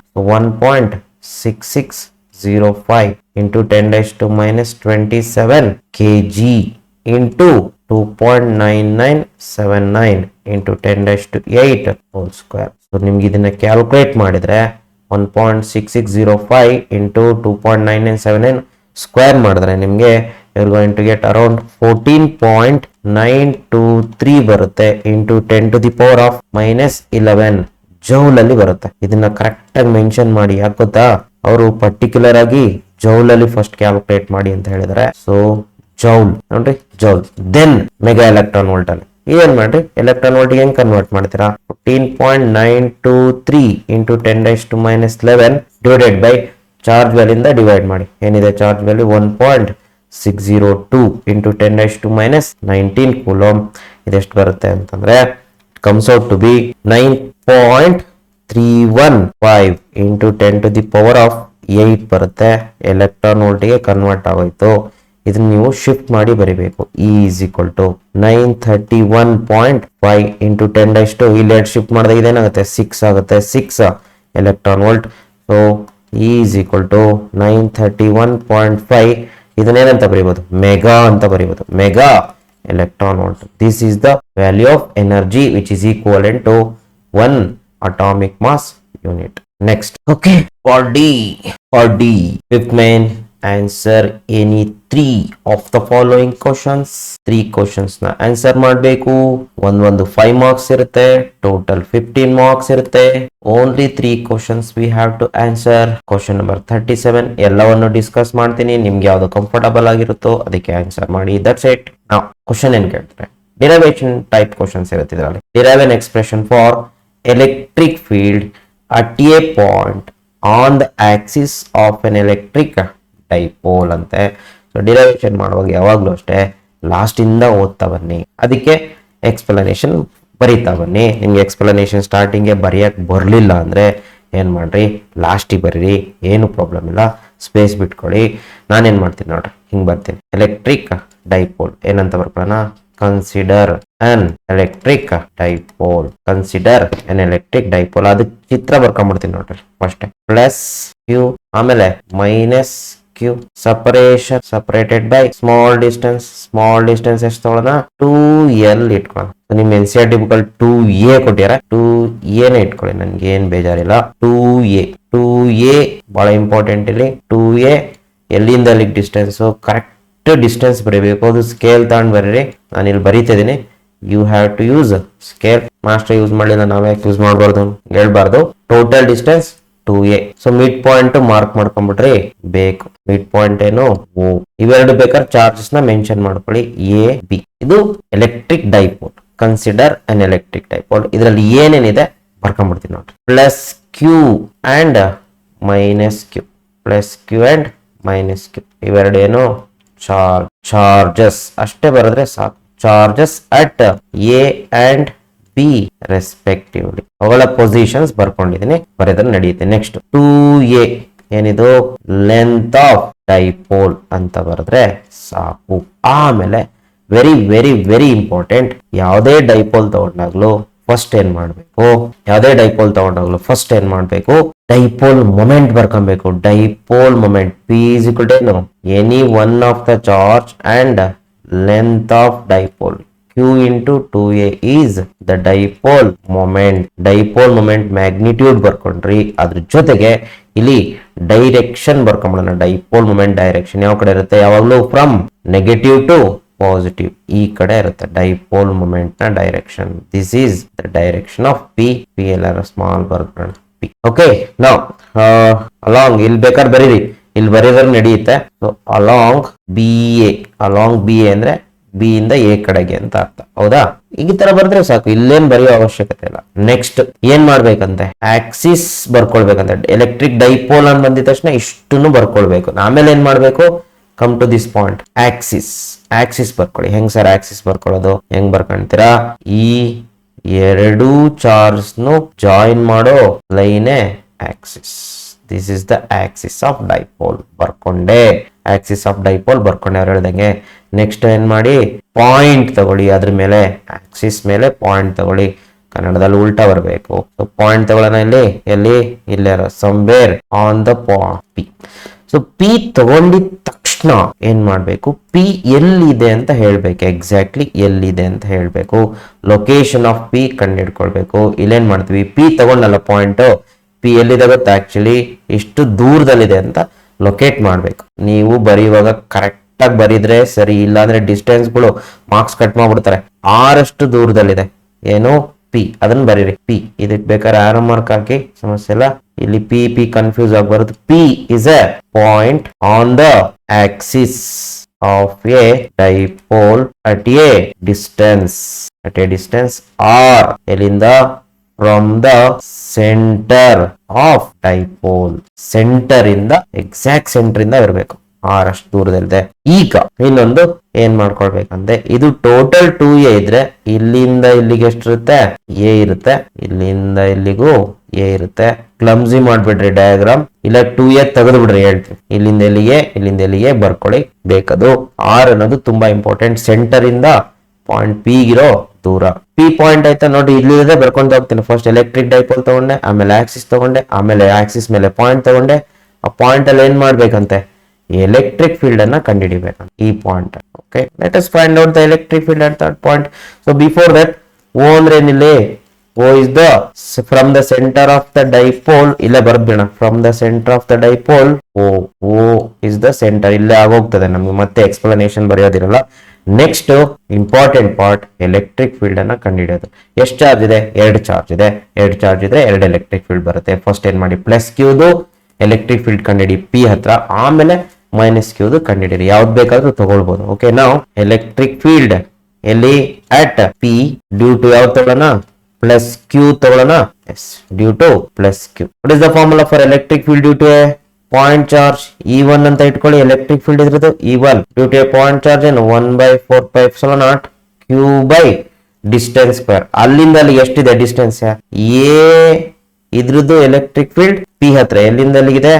A P, A to P square, A P square. So ಹಾಗಾದ್ರೆ E1 ಕಂಟಿನ್ಯೂ ಮಾಡುವಲ್ಲಿ E1 ಈಸ್ ಈಕ್ವಲ್ ಟು 1/4πε0 ಹಾಗೆ ಇದೆ. ಚಾರ್ಜ್ ಕ್ಯೂ ಸ್ಮಾಲ್ ಕ್ಯೂ ಯಾವ್ದಾರು ಬರ್ಕೊಳ್ಳಿ.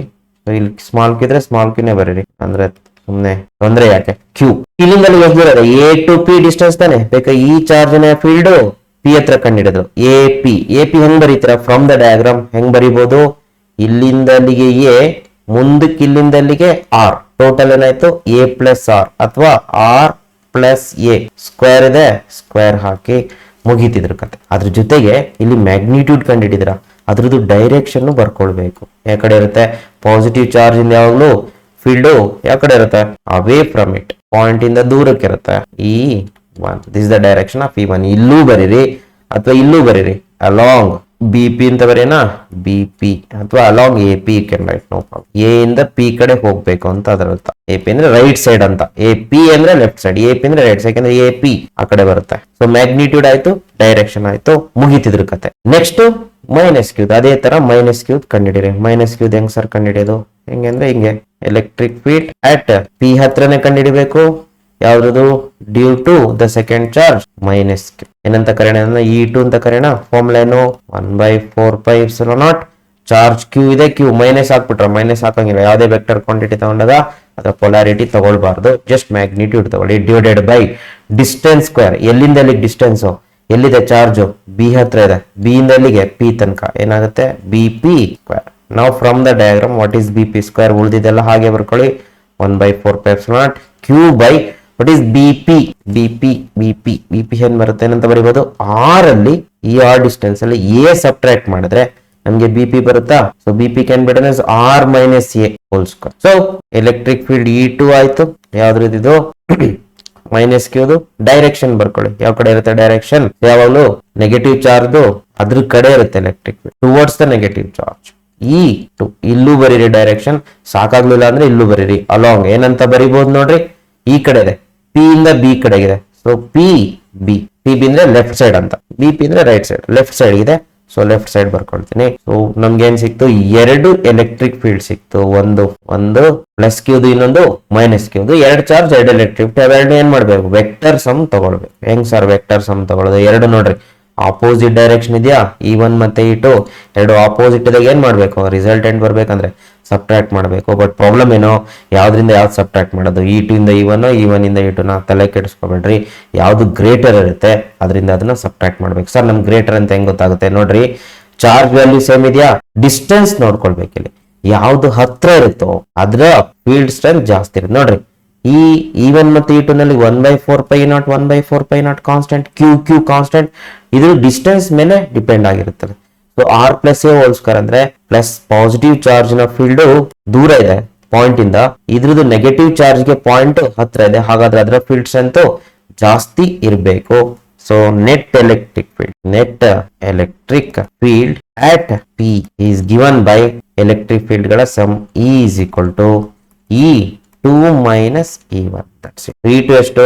1/4πε0 Q by R minus A whole square minus formula minus 1/4πE0 Q by R plus A whole square should be E2 minus E1.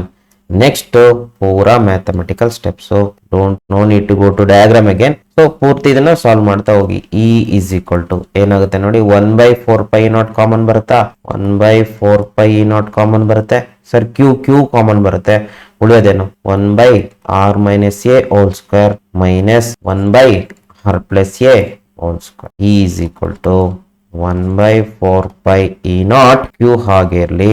ಇದನ್ನೆರಡನ್ನು LCM ತಕೊಳ್ಳಿ, ಏನಾಗುತ್ತೆ ಇದು r - a whole square into r+a whole square. Numerator ಇದೇನಾಗುತ್ತೆ r+a whole square ಈ ಕಡೆ ಹೋಗುತ್ತಾ, r+a whole square minus of r - a whole square. ಇದನ್ನ solve ಮಾಡ್ಬೇಕು ಇವಾಗ. E is equal to 1/4 Q into, okay first denominator ನೋಡ್ಕೊಳ್ಳೋಣ. ಇದು ಯಾವ ತರ ಇದೆ, a - b whole square a+b whole square ಏನಂತ ಬರೀಬಹುದು, a square minus B square whole square ಅಂತ ಬರೀಬಹುದು. ಇದ್ರ ಕತೆ ಮುಗೀತು. ನೆಕ್ಸ್ಟ್ ಇದು r+a whole square a+b whole square ತರ ಇದೆ, ಅದನ್ನೇನಂತ ಬರೀಬಹುದು, a square plus B square plus 2ab ಆಯ್ತಾ.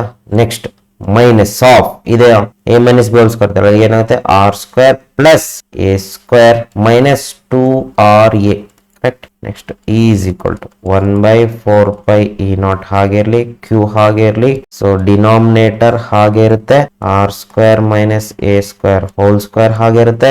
Numerator R square plus A square plus 2ra minus multiply ಮಾಡ್ರಿ ಈಗ, minus R square minus A square minus into minus plus 2ra ಎಲ್ಲವೂ ಡುಮ್ ಅಂತವೆ. ಈಗ ಆರ್ ಸ್ಕ್ವೇರ್ ಡುಮ್, ಎ ಸ್ಕ್ವೇರ್ ಡುಮ್. ಉಳಿಯೋದು ನಮಗೆ E is equal to 1/4 Q ಹಾಗೆ ಇರಲಿ, denominator R square minus A square ಹಾಗೆ ಇರಲಿ, ಹೋಲ್ ಸ್ಕ್ವೇರ್ ಬರ್ದಿನಲ್ಲ, ಎಸ್. ನ್ಯೂಮರೇಟರ್ ಇದೆ 2ra it will become 2 times 2ra. Sir 4ra ಅಂತ ಬರೀಬೋದೈತಲ್ಲ, ಬರೆಯಲ್ಲ ನಾನು, ಏನಾಗುತ್ತೆ ನೋಡ್ರಿ. ಇ ಇಸ್ ಈಕ್ವಲ್ ಟು 1/4 ಇಲ್ಲಿ ನೋಡ್ರಿ, ಕ್ಯೂ ಮತ್ತೆ 2 ಮತ್ತೆ ಏನಂತ ಬರೀಬಹುದು, ಚಾರ್ಜ್ ಇಂಟು 2a ಫಸ್ಟ್ ಬರ್ಕೊಂಡಿದೆ ನೋಡ್ರಿ. ಚಾರ್ಜ್ ಇಂಟು 2a ಇಲ್ಲಿದೆ ನೋಡಿ, ಏನಿದೆ q ಇಂಟು 2a ಏನಂತ ಬರೀಬಹುದು, ಡೈಪೋಲ್ ಮೊಮೆಂಟ್ ಅಂತ ಬರೀಬಹುದು. ರೌಂಡ್ ಮಾರ್ಕ್ ಮಾಡಿದಿನಲ್ಲ ಅದನ್ನೇನಂತ ಬರೀಬಹುದು, ಡೈಪೋಲ್ ಮೊಮೆಂಟ್ ಅಂತ ಬರೀಬಹುದು. ಅಲ್ಲಿಗೆ ಉಳಿಯೋದೇನು 2r ಉಳಿಯುತ್ತೆ, q ಇಂಟು 2a ಏನಂತ ಬರೀಬಹುದು, p ಅಂತ ಬರೀಬಹುದು, divided by r square minus a square. This is the formula for electric field at a point due to an electric dipole. But resultant field ಯಾವ ಕಡೆ ಇರುತ್ತೆ, we have to show it. ನೋಡ್ರಿ ಇಲ್ಲಿ ಇವೆರಡರಲ್ಲಿ electric field ಯಾವ್ದು ಜಾಸ್ತಿ, E2 is greater than E1. ಹಾಗಾದ್ರೆ resultant field ಕೂಡ along E2 ಕಡೆ, ಯಾವ ಕಡೆ ಸ್ಟ್ರೆಂತ್ ಜಾಸ್ತಿ ಇರುತ್ತೋ ಆ ಕಡೆನೆ electric field, net electric field ಇರ್ಬೇಕಂದ್ರೆ ಅಲಾಂಗ್ ಬಿ ಪಿ ಇರುತ್ತೆ. ಬರ್ಕೊಳ್ಳಿ ಅಲ್ಲಿಗೆ, along P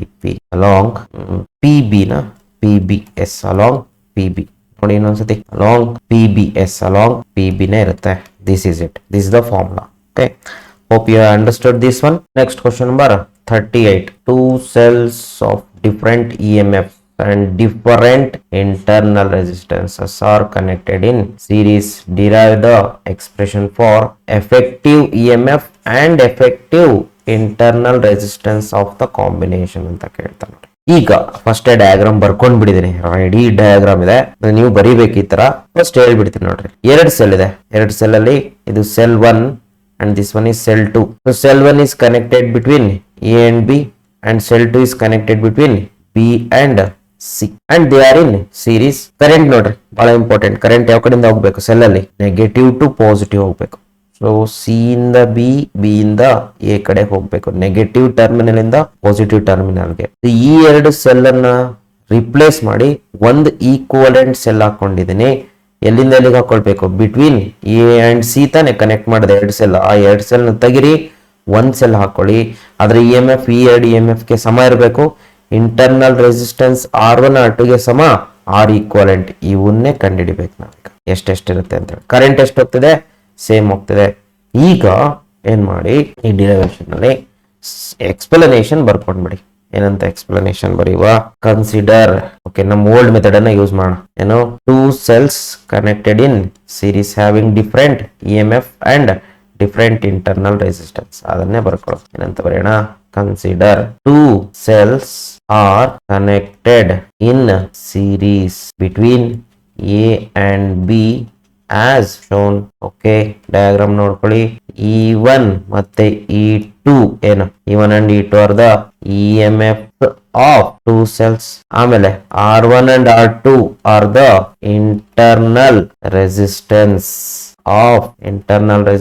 of two cells. Hand ಸರಿಯಾಗಿ ಬರ್ತಲ್ಲ. ನೆಕ್ಸ್ಟ್ ಇನ್ನೇನಿದೆ, ಕರೆಂಟ್. ಅಲ್ಲಿ ಏನಿದೆ ಅದನ್ನ ಬರೆಯೋದಷ್ಟೇ. ಐ ಏನು current through the cells. Current through the cells understood, ಅದೆರಡು ಕರೆಂಟ್ ಸೇಮ್ ಇರುತ್ತೆ ಅಂತ. ನೌ ವೆರಿ ಇಂಪಾರ್ಟೆಂಟ್, ಇದರಲ್ಲಿ ಯಾವ ಫಾರ್ಮುಲಾ ಯೂಸ್ ಮಾಡ್ಬೇಕಂತ ನೋಡ್ರಿ. So before going to the derivation, V is equal to E minus IR ಅನ್ನೋ ಫಾರ್ಮುಲಾ ಯೂಸ್ ಮಾಡಿ. V is equal to E minus IR. V ಅಂದ್ರೆ ಪೊಟೆನ್ಷಿಯಲ್ ಡಿಫರೆನ್ಸ್, E ಅಂದ್ರೆ EMF, I ಅಂದ್ರೆ current, R ಅಂದ್ರೆ internal resistance. Okay, so ಈಗ total potential difference between AC ಎಷ್ಟು ತಗೊಳ್ತೀನಿ ಅಂದ್ರೆ A ಮತ್ತೆ ಸಿ ಮಧ್ಯ ಪೊಟೆನ್ಷಿಯಲ್ ಡಿಫರೆನ್ಸ್ ಬಿ ಅಂತ ತಗೊಳ್ತೀವಿ. ಬಿ. ಸೊ ಡೆಫಿನೆಟ್ಲಿ ಸೀರೀಸ್ ಅಲ್ಲಿ ಇದ್ದಾಗ ಏನಾಗುತ್ತೆ, ವಿ ಡಿವೈಡ್ ಆಗುತ್ತೆ. ಸೊ ಇಲ್ಲಿಂದ ಅಲ್ಲಿಗೆ ವಿ ಎ ಬಿ, ಇಲ್ಲಿಂದ ಅಲ್ಲಿಗೆ ವಿ ಎ ಸಿ ಡಿವೈಡ್ ಆಗುತ್ತೆ. ಈಗ V A C can be written as V A B plus V B C. Sorry, this should be B C. V B C. Okay, V B C, V B C. Now V A B potential difference across AC is VAC, that can be written as VAB plus VBC. So VAC ಹಾಗೆ ಬರ್ಕೊಳ್ಳಿ, problem ಇಲ್ಲ. ಇದನ್ನೇನಂತ ಬರೀಬಹುದು, VAB ಅಂತ ಬರೀಬಹುದು using this formula E minus I R. ಇಲ್ಲಿ VAB ಹತ್ತಿರ EMF ಎಷ್ಟಿದೆ, current ಎಷ್ಟಿದೆ, ಇಂಟರ್ನಲ್ ರೆಸಿಸ್ಟೆನ್ಸ್ ಇದೆ, ಚೆಕ್ ಮಾಡ್ಕೊಳ್ಳಿ. VAB ಹತ್ರ EMF E1 ಇದೆ, ಇಂಟರ್ನಲ್ ರೆಸಿಸ್ಟೆನ್ಸ್ R1 ಇದೆ, ಕರೆಂಟ್ ಇಲ್ಲಿಂದ ಇಲ್ಲಿಗೆ I ಇದೆ. ಹಾಗಾದ್ರೆ ಅದನ್ನೇ ಬರೀರಿ, E1 current I R R1. ಆಯ್ತಾ. ನೆಕ್ಸ್ಟ್ VBC ಏನಂತ ಬರೀಬಹುದು, E minus I R general formula. But ಇಲ್ಲಿ ಪರ್ಟಿಕ್ಯುಲರ್ ಆಗಿ BC ಹತ್ರ ಎಷ್ಟಿದೆ, EMF E2 ಇದೆ, ಇಂಟರ್ನಲ್ ರೆಸಿಸ್ಟೆನ್ಸ್ R2 ಇದೆ, ಸಿ ಇಂದ ಬಿ ಗೆ ಕರೆಂಟ್ I ಇದೆ. ಅಲ್ಲಿಗೆ E2 ಆಗುತ್ತೆ, I ಆಗುತ್ತೆ, R R2 ಆಗುತ್ತೆ. That's it. ಅಲ್ಲಿಗೆ VAC can be written as E1 ಇದೇನಾಗುತ್ತೆ ಪ್ಲಸ್ E2, ಇದ್ರ ಜೊತೆ ಬರೀಬಹುದು. ಮೈನಸ್ I ಎರಡಲ್ಲೂ ಕಾಮನ್ ಇರುತ್ತೆ, ಬರಲೇಬೇಕು. Current through the cells will be constant. ಉಳಿಯೋದೇನು R1 plus R2. That's it. This is our the potential difference across the cells. Take this as equation. Next ಏನ್ ಮಾಡ್ಬೇಕು, equivalent cell ಬರ್ಕೊಳ್ಬೇಕಂದ್ರೆ A ಮತ್ತೆ C ನ replace ಮಾಡಿ, A ಮತ್ತೆ C ಮಧ್ಯೆ ಇರೋ ಎರಡ್ ಸೆಲ್ ನ ರಿಪ್ಲೇಸ್ ಮಾಡಿ ಒಂದೇ ಒಂದ್ ಸೆಲ್ ಹಾಕೊಳ್ಳಿ. ಅದರ EMF equivalent R equivalent.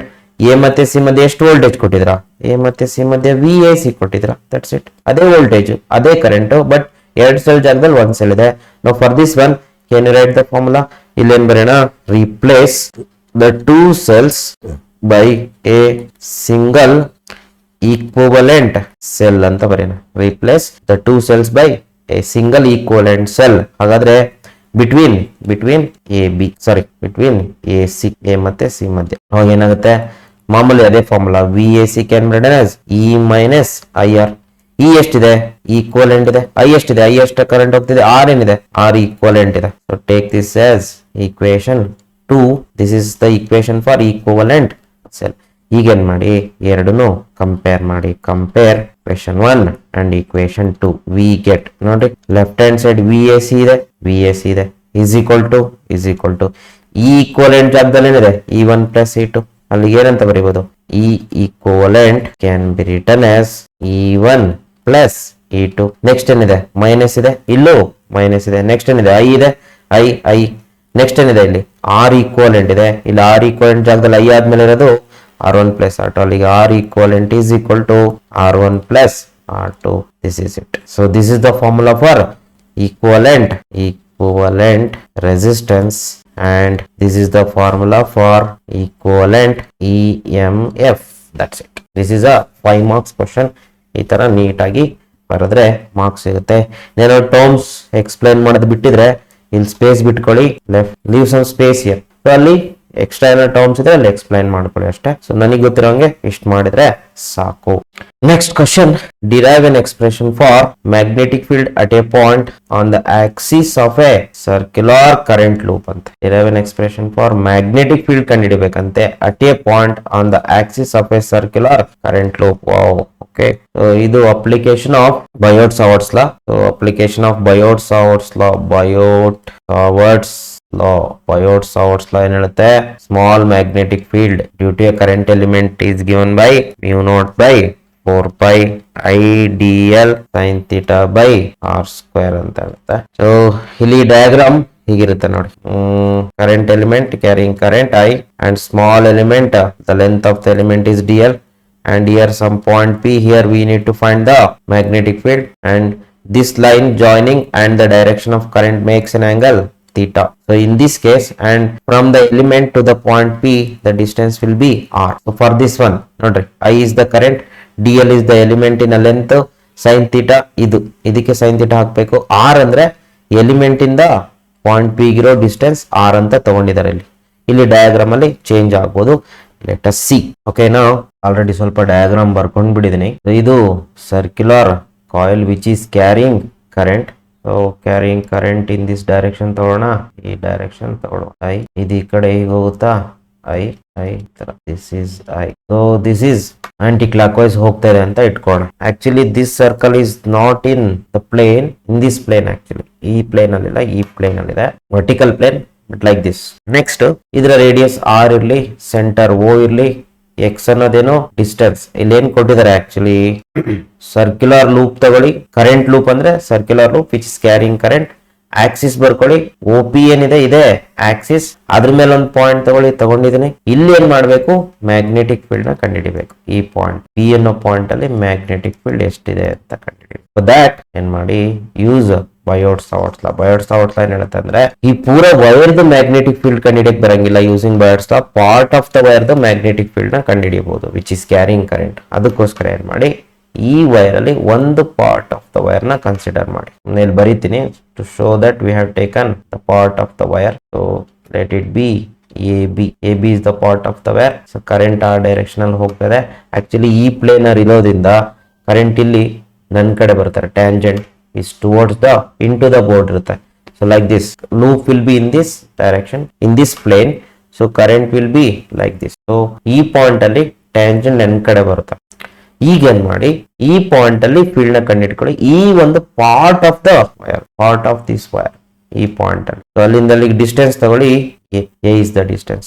Now magnetic field at P due to the current element AB is ಎಷ್ಟಿರುತ್ತೆ, dB ಅಂತ ತಗೋಣ. According to Biot Savart's law, mu naught by 4 pi into I is the current. ಇದೇ formula ಹಾಕ್ತಾ ಹೋಗ್ತಾನೆ. I dl ಇದೆ, sin theta. Okay, sin theta ನೋಡ್ರಿ, ಯಾವಾಗ್ಲೂ ಈ ಲೈನ್ ಇದೆಯಲ್ಲ, ಈ ಲೈನ್ ಹೀಗಿರುತ್ತೆ, ಕರೆಂಟ್ ಬೋರ್ಡ್ ಒಳಗಡೆ ಇರುತ್ತೆ. Like this line A will be in this direction. ಹಾಗಾದ್ರೆ ಅವೆರಡರ ಮಧ್ಯೆ ಆಂಗಲ್ ಎಷ್ಟಿರುತ್ತೆ, ನೀವ್ ಹೆಂಗೆ ತಗೊಂಡ್ರು ಅವೆರಡರ ಮಧ್ಯೆ ಆಂಗಲ್ 90 ಡಿಗ್ರಿ ಇರುತ್ತೆ for circle. Divided by A. R ಅಂದ್ರೆ ಏನು, ಎಲಿಮೆಂಟ್ ಇಂದ ಇಲ್ಲಿಗಿರೋ ಡಿಸ್ಟೆನ್ಸ್. ಎಲಿಮೆಂಟ್ ಇಂದ ಇಲ್ಲಿಗೆ ಎಷ್ಟಿರುತ್ತೆ ದೂರ, ಇಲ್ಲಿ ಆರ್ ಇದೆ, ಬಟ್ ಇಲ್ಲಿ ಎಲಿಮೆಂಟ್ ಇಂದ ಇಲ್ಲಿಗೆ ದೂರ A. So it will become A square. ಅಲ್ಲಿಗೆ ಡಿ ಬಿ ಏನಾಗುತ್ತೆ, mu naught by 4 pi into I dl by a square. ಇದು ಆಯ್ತು. ಇದ್ರದ್ದು ಡೈರೆಕ್ಷನ್ ಕಂಡಿಡ್ಕೊಬೇಕು. ಡೈರೆಕ್ಷನ್ ನೋಡ್ರಿ, ಸಿಂಪಲ್ ಎಕ್ಸಾಂಪಲ್ ಹೇಳ್ತೀನಿ. ಕಾಯಿಲ್ ಹೀಗಿದೆ, ಇದ್ರ ಸುತ್ತ ಮ್ಯಾಗ್ನೆಟಿಕ್ ಫೀಲ್ಡ್ ಯಾವ ತರ ಪ್ರೊಡ್ಯೂಸ್ ಆಗುತ್ತೆ ಅಂತ ನೋಡಿದ್ರೆ, like this produce the magnetic field. Okay, so this is the magnetic field. ನಿನಗೆ ಡೈರೆಕ್ಷನ್ ಬೇಕಾದಲ್ಲಿ ಇಲ್ಲಿ somewhere here point will be somewhere here along the axis ಇರುತ್ತೆ. ಹಾಗಾದ್ರೆ ಇಲ್ಲಿ ಮ್ಯಾಗ್ನೆಟಿಕ್ ಫೀಲ್ಡ್ ಡೈರೆಕ್ಷನ್ ಯಾವ ಕಡೆ ಇರುತ್ತೆ, we had to draw tangent. This is the direction of magnetic field dB. Okay, ನೋಡ್ರಿ, ಇಲ್ಲಿ ಡೈರೆಕ್ಷನ್ ಬೇಕಂದ್ರೆ ಇದಕ್ಕೆ ಟ್ಯಾಂಜೆಂಟ್ ಹೇಳ್ಕೋಬೇಕು. ಆಕ್ಚುಲಿ ಪಾಯಿಂಟ್ ಇರೋದು ಇಲ್ಲಿ. ಹಾಗಾದ್ರೆ ಮ್ಯಾಗ್ನೆಟಿಕ್ ಫೀಲ್ಡ್ ಇನ ಡೈರೆಕ್ಷನ್ ಯಾವ ಕಡೆ ಇರುತ್ತೆ, along the tangent. So field lines ಗೆ ಟ್ಯಾಂಜೆಂಟ್ ಡ್ರಾ ಮಾಡಿ, it goes along this direction. This is the direction of P. ಇದಕ್ಕೆ ಏನಂತ ಮಾಡಿ, ಪಿ ಎಂ ಅಂತ ಹೆಸರು ಕೊಡಿ, ಅಲಾಂಗ್ ಪಿ ಎಂ. ನೆಕ್ಸ್ಟ್, ಒಂದು ಪಾರ್ಟ್ ಆಫ್ ವೈರ್ ನ ಮ್ಯಾಗ್ನೆಟಿಕ್ ಫೀಲ್ಡ್ ಗೊತ್ತಾಯ್ತಂದ್ರೆ ಪೂರ ವೈರ್ದು ಮ್ಯಾಗ್ನೆಟಿಕ್ ಫೀಲ್ಡ್ ಆರಾಮಾಗಿ ಕಂಡುಹಿಡಿಬಹುದು.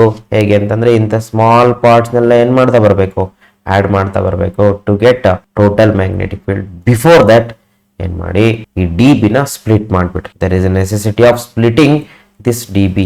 ಸ್ಪ್ಲಿಟ್ ಮಾಡಿದ್ರೆ ಏನಾಗುತ್ತೆ, ಒಂದು ಕಾಂಪೋನೆಂಟ್ ಈ ಡೈರೆಕ್ಷನ್ ಅಲ್ಲಿ ಬರುತ್ತೆ, ಇನ್ನೊಂದು ಕಾಂಪೋನೆಂಟ್ ಈ ಡೈರೆಕ್ಷನ್ ಅಲ್ಲಿ ಬರುತ್ತೆ. ಇದಕ್ಕೆ ಎಕ್ಸ್ಪ್ಲನೇಷನ್ ಬರೀಬೇಕು. ಬರೆಯೋಣ ಆಮೇಲೆ ಅಲಾಂಗ್ ದಿಸ್ ಡೈರೆಕ್ಷನ್. ಸೊ ಇದನ್ನ ನೀವು ಅಲ್ಫಾ ಅಂತ ತಗೊಂಡ್ರೆ ಇದೇನಾಗುತ್ತೆ ಅಲ್ಫಾ ಆಗುತ್ತೆ. ಹಾಗಾದ್ರೆ ಡಿ ಬಿಯ ಒಂದು component D B cos alpha and another component becomes D B sine alpha. ಈಗ ಸಪೋಸ್ ಇಲ್ಲೊಂದು ಎಲಿಮೆಂಟ್ ತಗೊಳ್ತೀರಾ ಅನ್ಕೊಳ್ಳಿ, ಅದು ಏನ್ ಮಾಡ್ತೀರಾ ಸ್ಪ್ಲಿಟ್ ಮಾಡ್ತೀರಾ. ಒಂದು ಡಿ ಬಿ ಕಾಸ್ ಆಲ್ಫಾ ಬರುತ್ತೆ, ಇನ್ನೊಂದು ಡಿ ಬಿ ಸೈನ್ ಆಲ್ಫಾ ಬರುತ್ತೆ. ಇಲ್ಲೊಂದು ಪಾಯಿಂಟ್ ತಗೊಳ್ತೀರಾ, ಇದ್ರದ್ದು ಎಲಿಮೆಂಟ್ ಮತ್ತೆ ಇನ್ನೊಂದು ಟ್ಯಾಂಜೆನ್ಷಿಯಲ್ ಡೈರೆಕ್ಷನ್ ಅಲ್ಲಿ ಬರುತ್ತೆ, ಅದನ್ನ ಸ್ಪ್ಲಿಟ್ ಮಾಡ್ತೀರಾ. ಒಂದು component D B sine alpha ಈ ಕಡೆ ಬರುತ್ತೆ, ಡಿ ಬಿ ಕಾಸ್ ಆಲ್ಫಾ ನನ್ನ ಕಡೆ ಬರುತ್ತೆ. ಹೀಗೆ ಡಿ ಬಿ ಕಾಸ್ ಆಲ್ಫಾಗಳು ಏನಾಗ್ತವೆ, ಪ್ರತಿಯೊಂದು ಕಾಂಪೊನೆಂಟ್ ಇನ್ನೊಂದು ಕಾಂಪೊನೆಂಟ್ ಜೊತೆ ಕ್ಯಾನ್ಸಲ್ ಆಗುತ್ತೆ. ಆದ್ರೆ ಡಿ ಬಿ ಸೈನ್ ಆಲ್ಫಾಗಳು ಎಲ್ಲವೂ ರೈಟ್ ಸೈಡ್ ಬರ್ತವೆ, ಇವು ಆಡಪ್ ಆಗ್ತವೆ. ಅವಾಗ ಏನಾಗುತ್ತೆ ಡಿ ಬಿ ಸೈನ್ ಆಲ್ಫಾ ಮಾತ್ರ ಉಳ್ಕೊಳ್ಳುತ್ತೆ. ಅದನ್ನ ಬರೀಬೇಕು. ಏನಂತ ಬರೆಯೋಣ ಇಲ್ಲಿ, resolve D B into D B cos alpha and db sin alpha as shown. Next, now ಇಲ್ಲಿ ಬಂದಿರೋದು ನಿಮ್ಗೆ part of the magnetic field due to elements. ಹೀಗೆ ಟೋಟಲ್ ಬರೆಯದೇ ಬೇಕಂದ್ರೆ net magnetic field at P due to the circular wire ಬೇಕಂದ್ರೆ ಏನ್ ಮಾಡಿ, B ಇಂತ ಸ್ಮಾಲ್ ಮ್ಯಾಗ್ನೆಟಿಕ್ ಫೀಲ್ಡ್ ಗಳನ್ನೆಲ್ಲ ಏನ್ ಮಾಡಿ ಸಮೇಷನ್ ಮಾಡಿ. Summation of D B nothing but summation of D B cos alpha and summation of db sin alpha. So db cos alpha summation ಏನಾಗುತ್ತೆ 0 ಆಗುತ್ತೆ. ಯಾಕೆಂತಂದ್ರೆ ಅವುಗಳ ಕಾಂಪೊನೆಂಟ್ ಒಂದಕ್ಕೊಂದು ಆಪೋಸಿಟ್ ಬರುತ್ತೆ, ಈಕ್ವಲ್ ಅಂಡ್ ಆಪೋಸಿಟ್ ಇಂದ ಕ್ಯಾನ್ಸಲ್ ಆಗುತ್ತೆ. db sin alpha ಸರ್ವೈವ್ ಆಗುತ್ತೆ. So db summation of what is db here, small magnetic field due to current element mu naught by 4 pi into I dl by a square into sin alpha. ಈಗ ಇಲ್ಲಿ ಬಂದಿರೋದನ್ನು ನಾವೇನ್ ಮಾಡ್ಬೇಕು, magnetic field total ಬಂದಿದೆ, but summation ಮಾಡ್ಬೇಕು. ಯಾವ್ದಕ್ಕೆ ಏನ್ summation ಮಾಡ್ತೀರಾ ನೋಡೋಣ. B is equal to mu naught by 4 pi summation ಮಾಡಕ್ ಬರಂಗಿಲ್ಲ, ಐ ಸಮೇಷನ್ ಮಾಡಕ್ ಬರಂಗಿಲ್ಲ, ಎ ಸ್ಕ್ವೇರ್ ಸಮೇಷನ್ ಮಾಡಂಗಿಲ್ಲ. ಸಮೇಷನ್ ಮಾಡ್ಬೇಕಾದ್ರೆ ಡಿ ಎಲ್ ಅಂದ್ರೆ ಸ್ಮಾಲ್ ಲೆಂತ್ ಅನ್ನ ಸಮೇಷನ್ ಮಾಡಿದ್ರೆ total length of the wire ಸಿಗುತ್ತೆ. ಸೈನ್ ಆಲ್ಫಾ ಸಮೇಷನ್ ಮಾಡಕ್ ಬರಂಗಿಲ್ಲ. So B is equal to mu naught by 4 pi into I by a square. What is summation of small elements? ಅಂತ small elements ನ ಇಲ್ಲಿ summation ಮಾಡಿದ್ರೆ ಏನಾಗುತ್ತೆ, total circle ಸಿಗುತ್ತೆ. Total circle ನ ಲೆಂತ್ ಎಷ್ಟಿರುತ್ತೆ 2 pi r ಇರುತ್ತೆ. ವೇರ್ r is the radius, we have taken that r.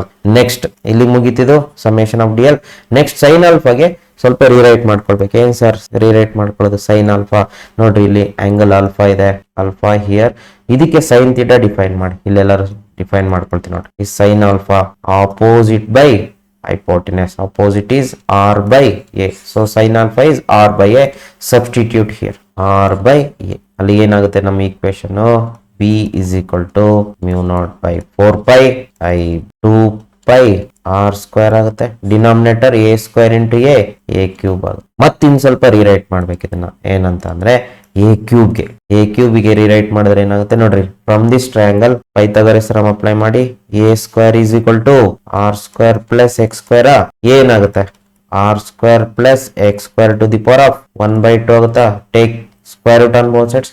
ಮತ್ತೇನ್ ಮಾಡಿ ಎರಡ್ ಕಡೆ ಕ್ಯೂಬ್ ಮಾಡಿ, ಅಂದ್ರೆ ಏನ್ ಮಾಡುತ್ತೆ R square plus X square to the power of 3/2 ಆಗುತ್ತೆ. ಅಲ್ಲಿಗೆ a ಕ್ಯೂಬ್ ಏನಂತ ಬರೀಬಹುದು, R square plus X square to the power of 3/2. Now b is equal to mu naught by 4 pi into I into 2 pi r square by r square plus x square to the power of 3/2, and this is the formula for magnetic field. So ಇದೇನಾದ್ರು number of turns n ಇದ್ರೆ for n turns capital N ಬರೀವಾ, for n turns ಏನಾಗುತ್ತೆ, ಇದು n times ಆಗುತ್ತೆ ಅಷ್ಟೇ. b is equal to mu naught by 4 pi, ಇದನ್ನೊಂದು order ಬರೀನಾ, 2 pi n I, ನೋಡಿ 2 pi I r square, 2 pi n I r square by r square plus x square to the power of 3/2. This is for n turns. Just n ಅನ್ನು multiply ಮಾಡಿ ಅಷ್ಟೇ. You want you can multiply n ಅಷ್ಟೇ. Okay. So this is the formula. This is for one turn and this is for n turn. So this is how we can derive the formula. ಇನ್ನೊಮ್ಮೆ ತೋರಿಸ್ಬಿಡ್ತೀನಿ. Sir ಇಲ್ಲಿ explanation ಬರೀಬೇಕಾಗಿತ್ತಲ್ಲ, explanation ಬಿಟ್ಬಿಡಿದೀವಲ್ಲ. Let us write that one also.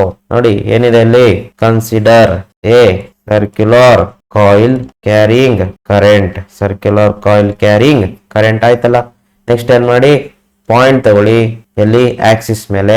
ಏನಂತ ತಗೊಂಡಿದ್ರೆ ಅದ್ರದ್ದು circular ಕಾಯಿಲ್ದು ಏನೇನ್ define ಮಾಡ್ಕೊಂಡಿದ್ರೆ terms ಬರ್ಕೊಳ್ಳಿ. ಏನೇನಿದೆ, ಓ O is the center of the coil. ಆಮೇಲೆ R radius of coil. ಆಮೇಲೆ I is the current through the coil. ಆಮೇಲೆ ಇನ್ನೇನಿದೆ X ವೆರಿ ಗುಡ್. P ಅನ್ನೋದೇನಿಲ್ಲ, P ಅನ್ನೋದೇನು point. P is a point on the axis of a coil at a distance X from the center O of the coil. That's it. ಬರೆದ್ರೆ explanation ಮುಗೀತು. So ಇದು 5 marks ಎಷ್ಟು ಬರೀಲೇಬೇಕು. ಈ diagram ಬರೆಯಕ್ ಹೋಗ್ಬಿಟ್ರೆ ನಿಮ್ಗೆ just reference ಕೇಳಿದಷ್ಟೇ. ಇದು ಅಷ್ಟೇ, no need to write this thing. ನಿಮ್ಗೆ ಗೊತ್ತಿರ್ಲಿ. ಸೊ ಉಳಿದಿದ್ದೆಲ್ಲ ಬರೀಬೇಕು. I hope you have understood this. Can we take next question? Question number 40 ಏನಿದೆ? Question number 40. Two coherent waves constant phase difference undergo interference. Obtain the expression for resultant displacement ಅಂತ ಕೇಳಿದ್ರೆ ಇದು first sub question, carries 3 marks. And the second sub question, write the condition for constructive and destructive interference in terms of phase difference. So 8 sub question ಇದೆ. First let us take the first sub question. ಬರೀರಿ. Two coherent waves. Actually ಇದು theory of interference ಅಲ್ಲಿ ಬರ್ತದೆ. theory of interference. ಎರಡು waves ತಗೊಳ್ಳಿ, interfere ಆಗುತ್ತೆ, ಅದರದ್ದು resultant displacement find out ಮಾಡಬೇಕು. So consider two waves y1 is equal to a1 sin of omega t and y2 is equal to a2 sin of omega t plus phi. ಇಲ್ಲಿ a1 ಅಂದ್ರೆ a2 ಅಂದ್ರೆ ಏನು? amplitude of waves and omega t ಏನಿದೆ? phase. ಅದು omega t is a phase and phi ಏನಿದೆ? phi ಇದು phase difference between the interfering waves y1 and y2. next ಏನ್ ಮಾಡಬೇಕು? resultant wave when y1 and y2 interference ಆದ್ಮೇಲೆ resultant wave ಬರುತ್ತಲ್ಲ, let me take that as y which is equal to y1 plus y2. so what is y1 here? a1 sin of omega t plus a2 sin of omega t plus phi. so y is equal to a1 sin of omega t ಹಾಗಿರ್ಲಿ plus a2 ಹಾಗಿರ್ಲಿ. ಇದನ್ನ ಏನ್ ಮಾಡ್ಬೋದು? sin of omega t plus phi ಅನ್ನ sin of a plus b ತರ ಇದೆ. So ಏನ್ ಬರೀಬಹುದು? sin a cos b plus cos a sin b ತರ ಬರೀಬಹುದು. Correct. So y is equal to a1 sin omega t ಹಾಗೆ ಇರುತ್ತೆ, a2 ನ ಬ್ರಾಕೆಟ್ ಅಲ್ಲಿ ತಗೊಳ್ಳಿ, a2 sin of omega t into cos phi plus a2 cos omega t into sin phi. next y is equal to ಇಲ್ಲೇನ್ ಮಾಡಿ sin of omega t common ತೆಗಿಬೋದಾ? ಏನಾಗುತ್ತೆ ನೋಡೋಣ. sin of omega t common ತೆಗಿರಿಲಿ, underline ಮಾಡಿರ್ತೀನಿ. sin of omega t common ತಕೊಳ್ಳಿ, ಅಲ್ಲಿಗೆ ಏನು ಉಳಿಯುತ್ತೆ? a1 plus a2 cos phi ಬರುತ್ತೆ, ಪ್ಲಸ್ ಇಲ್ಲಿ ಹಾಗೆ ಉಳಿಸ್ಕೊಳ್ಳಿ a2 cos omega t into sin phi. next is very important step. ಏನಾಗುತ್ತೆ ಅಂದ್ರೆ ಈ ಫ್ಯಾಕ್ಟ್ ಏನಿದೆ a1 plus a2 cos phi ಹಾಗೆ a2 sin phi, ಇದನ್ನ ನಾವೇನಂತ ತಗೊಳ್ತೀವಿ ಅಂದ್ರೆ take a1 plus a2 cos phi ನ r cos theta ಅಂತ ತಗೊಳ್ಳಿ, r cos theta ಬರ್ಕೊಳ್ಬೇಕಿರಿ, r cos theta ಹಾಗೆ a2 sin phi ಅನ್ನ r sin theta ಅಂತ ತಗೊಳ್ಳಿ and take this as equation 1 and 2. therefore y ಏನಾಗುತ್ತೆ? ವಾಪಸ್ ಹೋದ್ರೆ sin of omega t ಹಾಗಿರುತ್ತೆ, a1 plus a2 cos phi ಜಾಗದಲ್ಲಿ r cos theta ತಗೊಂಡಿರ್ತೀವಿ ಪ್ಲಸ್ cos omega t ಹಾಗೆ ಇರುತ್ತೆ, a2 sin phi ಜಾಗದಲ್ಲಿ r sin theta ತಗೊಂಡಿರ್ತೀವಿ. So y is equal to r ಎರಡ್ ಕಡೆನೂ ಕಾಮನ್ ಬರುತ್ತೆ, ಕಾಮನ್ ಔಟ್ ಮಾಡಿ ಉಳಿಯೋದೇನು? sin of omega t into cos theta plus ಇಲ್ಲಿ cos omega t into sin theta. ಇದು ಯಾವ ತರ ಕಾಣ್ತಿದೆ ಇಕ್ವೇಶನ್? r ಹಾಗಿರ್ಲಿ, ಇದು sin a cos b plus cos a sin b ತರ ಕಾಣಿಸ್ತಿದೆ. ಹಾಗಾದ್ರೆ ಏನಂತ ಬರೆಯೋದು? sin of a plus b that is omega t plus theta ತರ ಕಾಣ್ತಿದೆ. and this is the equation for resultant wave. But ಅವ್ರು ಕೇಳೋದು equation of resultant wave ಅಲ್ಲ, resultant amplitude. ನೋಡ್ರಿ ಕಂಪೇರ್ ಮಾಡ್ರಿ. y1 ಅಲ್ಲಿ ಏನಿದೆ? a1 is the amplitude of first wave, a2 is the amplitude of second wave. ಹಾಗಾದ್ರೆ ಇಲ್ಲಿ r is the amplitude of resultant wave. where R is the amplitude of resultant wave. So ಇದನ್ನೇ find out ಮಾಡ್ಬೇಕು ನಾವು. So to find out that one R ಎಷ್ಟು ಬರುತ್ತೆ ಅಂತ resultant wave ಏನ್ ಮಾಡಿ ಈಕ್ವೇಶನ್ 1 ಮತ್ತೆ 2 ಯೂಸ್ ಮಾಡಿ, ಎರಡು ಈಕ್ವೇಶನ್ಸ್ ಯೂಸ್ ಮಾಡಿ ಕಂಡುಹಿಡಿಬಹುದು. ಏನ್ ಮಾಡ್ತೀರಾ, square and add equation 1 and equation 2 we get. ಇದನ್ನ ಸ್ಕ್ವೇರ್ ಮಾಡಿ ಆಡ್ ಮಾಡಿ ನೋಡಿ. ಇದನ್ನ ಸ್ಕ್ವೇರ್ ಮಾಡ್ತೀನಿ, ಏನ್ ಬರುತ್ತೆ, r square cos square theta. ಇದನ್ನ ಸ್ಕ್ವೇರ್ ಮಾಡ್ತೀನಿ, r square sine square theta ಬರುತ್ತೆ.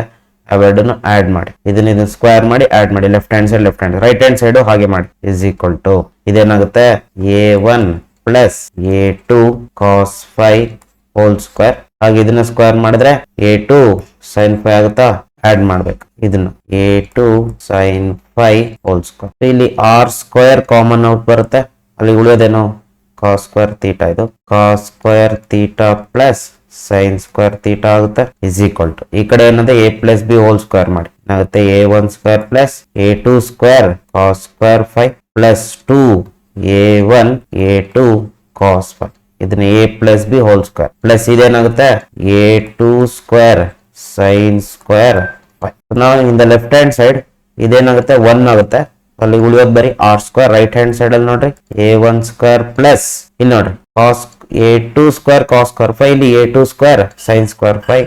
a2 ಸ್ಕ್ವೇರ್ ಕಾಮನ್ ಮಾಡಿ ಉಳಿಯೋದೇನು cos square plus sine square 5 plus ಉಳಿಯೋದು 2a1 a2 cos 5. So r square is equal to a1 square plus a2 square ಇದೇನಾಗುತ್ತೆ 1 ಆಗುತ್ತೆ plus 2a1 a2 cos 5. So you can write r can be written as under root a1 square plus a2 square plus 2a1 a2 cos theta. So this is the formula for resultant amplitude. So ಇಲ್ಲಿ ತನಕ ನೀವು derive ಮಾಡಬೇಕು. This carries 3 marks. ಎರಡನೇ ಸಬ್ question ಇದೆ. ಏನ್ ಹೇಳುತ್ತೆ ಎರಡನೇ sub question, right the condition for constructive and destructive interference in terms of face difference. Second sub question for constructive interference ಗೆ ಫೇಸ್ ಡಿಫರೆನ್ಸ್ ಡೆಲ್ಟಾ ಫೈ ಅಂತ ಬೇಕಾದ್ರೂ ಬರ್ಕೊಳ್ಳಿ, ವಿಚ್ ಇಸ್ ಈಕ್ವಲ್ ಟು ಎಷ್ಟಿರುತ್ತೆ 2n ಪೈ ಇರುತ್ತೆ. Even multiple of pi ಇರುತ್ತೆ. ಅದೇ for destructive interference phase difference ಎಷ್ಟಿರುತ್ತೆ ಅಂದ್ರೆ 2n ಪ್ಲಸ್ 1 ಪೈ ಇರುತ್ತೆ. ಆಡ್ ಮಲ್ಟಿಪಲ್ ಆಫ್ ಪೈ ಇರುತ್ತೆ. Right odd multiple of pi. This is it. Okay, hope you have understood this one. Can we take next question? It's very big note. Next question, what is rectifier? Explain the working of full wave rectifier using the neat circuit diagram and draw input and output waveforms. Okay, what is rectifier? First one ge answer maduva. What is rectifier?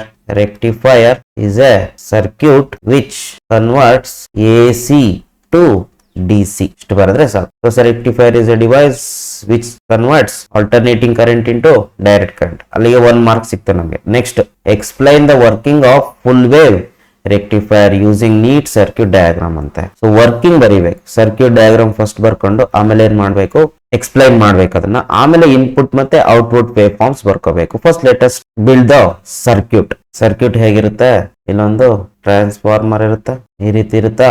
Next ಇಲ್ಲಿ ಏನ್ ಮಾಡ್ಬೇಕು, ಒಂದು ಇದು P type, ಇದು N type, ಇದು diode 1, ಇದು diode 1, diode 2, ಯಾವ್ದಾದ್ರು ತಗೊಳ್ಬೋದು, ಏನ್ ಪ್ರಾಬ್ಲಮ್. ಡಯೋಡ್ 1. ಈಗ ಇವೆರಡನ್ನು ಜಾಯಿನ್ ಮಾಡಿ ಏನ್ ಮಾಡಿ ಸೆಂಟರ್ ಟ್ರ್ಯಾಪ್ ಟ್ರಾನ್ಸ್ಫಾರ್ಮರ್ ಇರುತ್ತೆ, ಲೋಡ್ ರೆಸಿಸ್ಟರ್ ಮೂಲಕ ಕೊಡಿ. ಔಟ್ಪುಟ್ ಎಲ್ಲಿ ತಗೊಳ್ತೀರಾ, across the load resistor. Here you have to take the output V out. Okay now V out here output voltage, here we will give input voltage. ಇವಾಗ rectifier circuit ಎಂತ rectifier, full wave rectifier circuit is as shown in figure. It consists of two diodes D1 and D2, ಆಮೇಲೆ ಒಂದು load resistor, ಆಮೇಲೆ V output is taken across the load resistor. Next ಏನ್ ಮಾಡಿ, ಈ ಕಡೆ ಒಂದು wave form ಬರ್ಕೊಳ್ಳುವ. So ಇದು V in ಅಂತ ಬರ್ಕೊಳ್ಳಿ, ಇದು V out. ಇದನ್ನೇ ಕೇಳಿರೋದು. ಫಸ್ಟ್ ಏನ್ ಮಾಡಿ, positive half cycle ತಗೊಳ್ಳಿ, like this, the positive half cycle and this is the negative half cycle. and positive half cycle, negative half cycle. It continues like this. Minus, plus, minus. So V out ಏನ್ ಬರುತ್ತೆ ಅಂತ check ಮಾಡಿ. ಈಗ in the positive half cycle of input ಏನಾಗುತ್ತೆ, ಇಲ್ಲಿ positive half cycle ಅಲ್ಲಿ first ಏನ್ ಮಾಡಿ, ಇದನ್ನ ಪಾಸಿಟಿವ್ ಅಂತ ತಗೊಳ್ಳಿ, ಇದನ್ನ ನೆಗೆಟಿವ್ ಅಂತ ತಗೊಳ್ಳಿ. A is positive potential and B is at negative potential. A positive ಇದೆ, B ನೆಗೆಟಿವ್ ಇದೆ. ಯಾವಾಗ A ಪಾಸಿಟಿವ್ ಇದೆಯೋ P type is connected to positive and N type is connected to negative. ಹಾಗಾದ್ರೆ D1 ಏನಾಗುತ್ತೆ, forward bias ಆಗುತ್ತೆ. D1 is forward biased and conduct ಮಾಡುತ್ತೆ. What about D2 ಹಾಗೆ check ಮಾಡಿ, ಇದೇ ಪಾಸಿಟಿವ್ ಹಾಫ್ ಸೈಕಲ್ ಅಲ್ಲಿ ನೋಡ್ರಿ, ಹಿಯರ್ D2 ನ P type is connected to negative terminal and N type is connected to positive. ಹಾಗಾದ್ರೆ D2 is reverse biased. ಹಾಗಾದ್ರೆ reverse biased ಆದ್ರೆ ಡು ನಾಟ್ ಕಂಡಕ್ಟ್ಸ್. ಔಟ್ಪುಟ್ ಬರುತ್ತೆ, we can have output due to D1 ಇಂದ ಇಲ್ಲಿ output ಬರುತ್ತೆ. ಹಾಗಾದ್ರೆ can write the output because of D1, ಯಾಕಂದ್ರೆ D1 conduct ಮಾಡ್ತಿದೆ, ಪಾಸಿಟಿವ್ ಹಾಫ್ ಸೈಕಲ್ ಔಟ್ಪುಟ್ ಬರುತ್ತೆ. ನೆಕ್ಸ್ಟ್ ಏನ್ ಮಾಡ್ಬೇಕು, ಇದನ್ನ ಚೇಂಜ್ ಮಾಡಿ. ನೆಕ್ಸ್ಟ್ ಹಾಫ್ ಸೈಕಲ್ ಅಲ್ಲಿ ಏನಾಗುತ್ತೆ, ಪೊಲಾರಿಟಿ ಚೇಂಜ್ ಆಗುತ್ತೆ. This will become negative potential and this will be positive potential. ಅವಾಗ ಏನಾಗುತ್ತೆ ಚೆಕ್ ಮಾಡಿ. In the negative half cycle, half cycle of input, A is negative potential and B will be at positive potential. Polarity change ಆದಾಗ so ಇದೇನಾಗುತ್ತೆ, D1 ಏನಾಗುತ್ತೆ, D2 ಏನಾಗುತ್ತೆ check ಮಾಡ್ಕೊಳ್ಳಿ. D1 ಏನಾಗುತ್ತೆ, so ನೋಡ್ರಿ ಇಲ್ಲಿ P type is connected to negative and N type is connected to positive. ಹಾಗಾದ್ರೆ D1 is reverse biased and do not conduct ಮಾಡಲ್ಲ. What about the same situation, D2 ಏನ್ ಮಾಡುತ್ತೆ, positive ಇದೆ, ಇದು P ಟೈಪ್ ಪಾಸಿಟಿವ್ ಗೆ connect ಆಗಿದೆ, N type negative ಗೆ connect ಆಗಿದೆ. ಹಾಗಾದ್ರೆ D2 ಏನ್ ಮಾಡುತ್ತೆ, ಫಾರ್ವರ್ಡ್ ಬಯಾಸ್ ಆಗಿದೆ. So which is forward biased and hence conducts. ಹಾಗಾದ್ರೆ ಇದ್ರ ಔಟ್ಪುಟ್ ಇಲ್ಲಿ ಬರುತ್ತೆ ಅಕ್ರಾಸ್ ದ ಲೋಡ್ ರೆಸಿಸ್ಟರ್. ಅವಾಗ ಅದರ ಔಟ್ಪುಟ್ ಹೆಂಗಿರುತ್ತೆ, ಸೇಮ್ ಸೈಡ್ ಅಲ್ಲಿ ಇರುತ್ತೆ, ಪಾಸಿಟಿವ್ ಹಾಫ್ ಸೈಕಲ್. ನೆಕ್ಸ್ಟ್ ಏನಾಗುತ್ತೆ, ಪೊಲಾರಿಟಿ ಚೇಂಜ್ ಆದ್ರೆ this will become positive potential and this will become negative potential. ಅವಾಗ ಏನಾಗುತ್ತೆ, D1 ಫಾರ್ವರ್ಡ್ ಬಯಾಸ್ ಆಗುತ್ತೆ, D2 ರಿವರ್ಸ್ ಬಯಾಸ್ ಆಗುತ್ತೆ, ಸೇಮ್ ಅದೇ ರಿಪೀಟ್ ಆಗುತ್ತೆ. So here we get the output because of D1, here because of D2, here because of D1. Next ಏನಾಗುತ್ತೆ, D2 forward bias ಆಗುತ್ತೆ, D1 reverse bias ಆಗುತ್ತೆ. D1 conduct ಮಾಡಲ್ಲ, D2 conduct ಮಾಡುತ್ತೆ, same side ಇರುತ್ತೆ. Because of D2 we are getting voltage. ಇದೇನಾಗುತ್ತೆ, partial DC ಆಗಿ convert ಆಗಿದೆ. So ಇದನ್ನೇ ನಾವು ಫುಲ್ ವೇವ್ ರೆಕ್ಟಿಫೈರ್ ಅಂತ ಕರಿತೀವಿ. ನೀವು ಇಷ್ಟನ್ನ ಬರೀಬೇಕು ಎಕ್ಸಾಮ್ ಅಲ್ಲಿ for 5 marks.